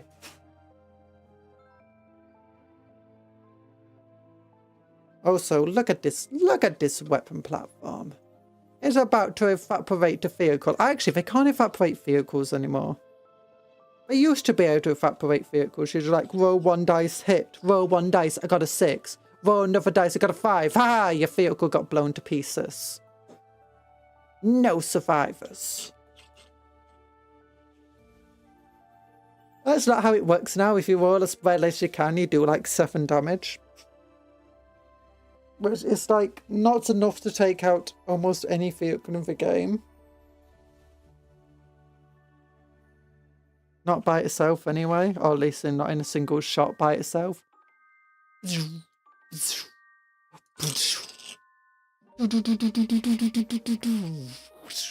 Dodge, run away! I can run faster than you. Ah! Ah! Ah! I'm out! Don't attack me! I'm armless!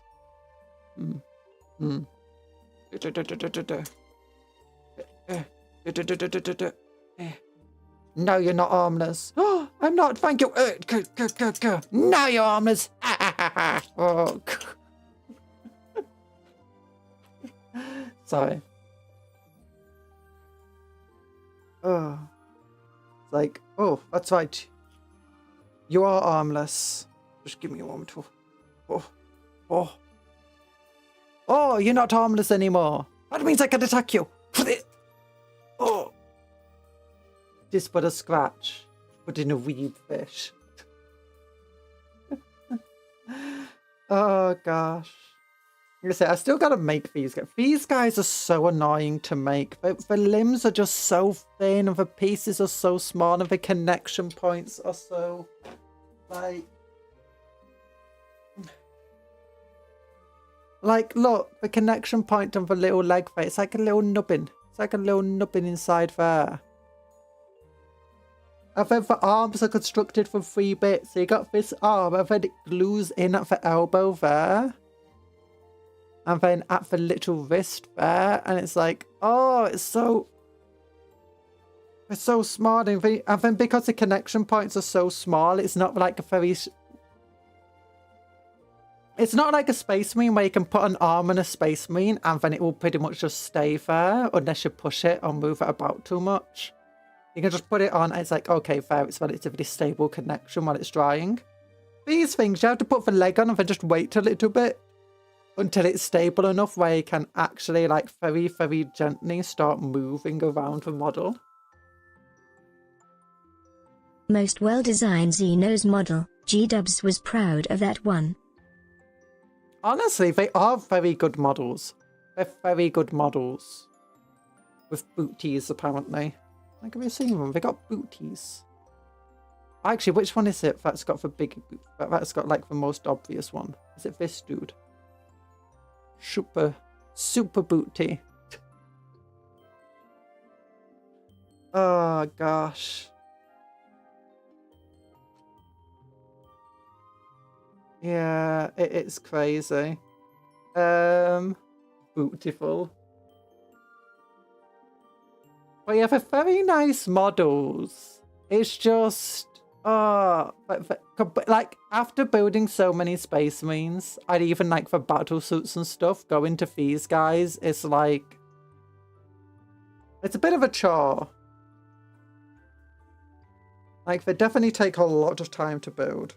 I'm wondering if the other models are going to be like that.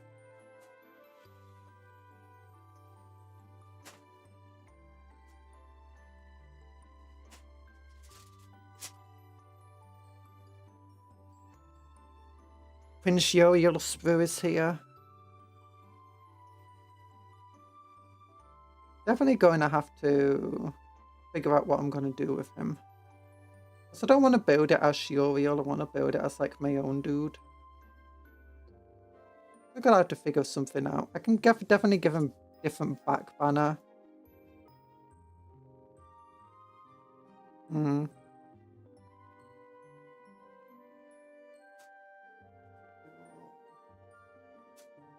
But thank you for coming to the stream today. I hope you had a fun time. And I hope you have a good rest of your day. No, only Uriel. No, it won't just be Uriel. Oh no, his little lantern fell off again.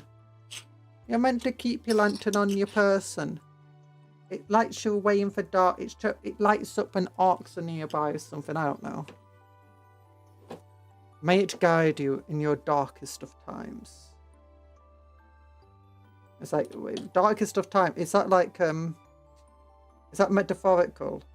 Like when I'm feeling depressed, or is that just like literally when there's no light? It's meant to act as a lantern, and you can never tell with elves when you're like being prophetic. It's like you know, honestly, I don't know. Could be either or, to be honest. Oh, thanks for coming to the stream. Big love hearts to you. Have a good rest of your day. Remember to work hard, but play harder. Eat good food, sleep well, all of that good stuff. Also, wait a minute. Oh, look at all this stuff. I tried to get a video out at some point about these new things. I don't know how I'm going to do the video without knowing the prices of these things. I guess I can just give you the value.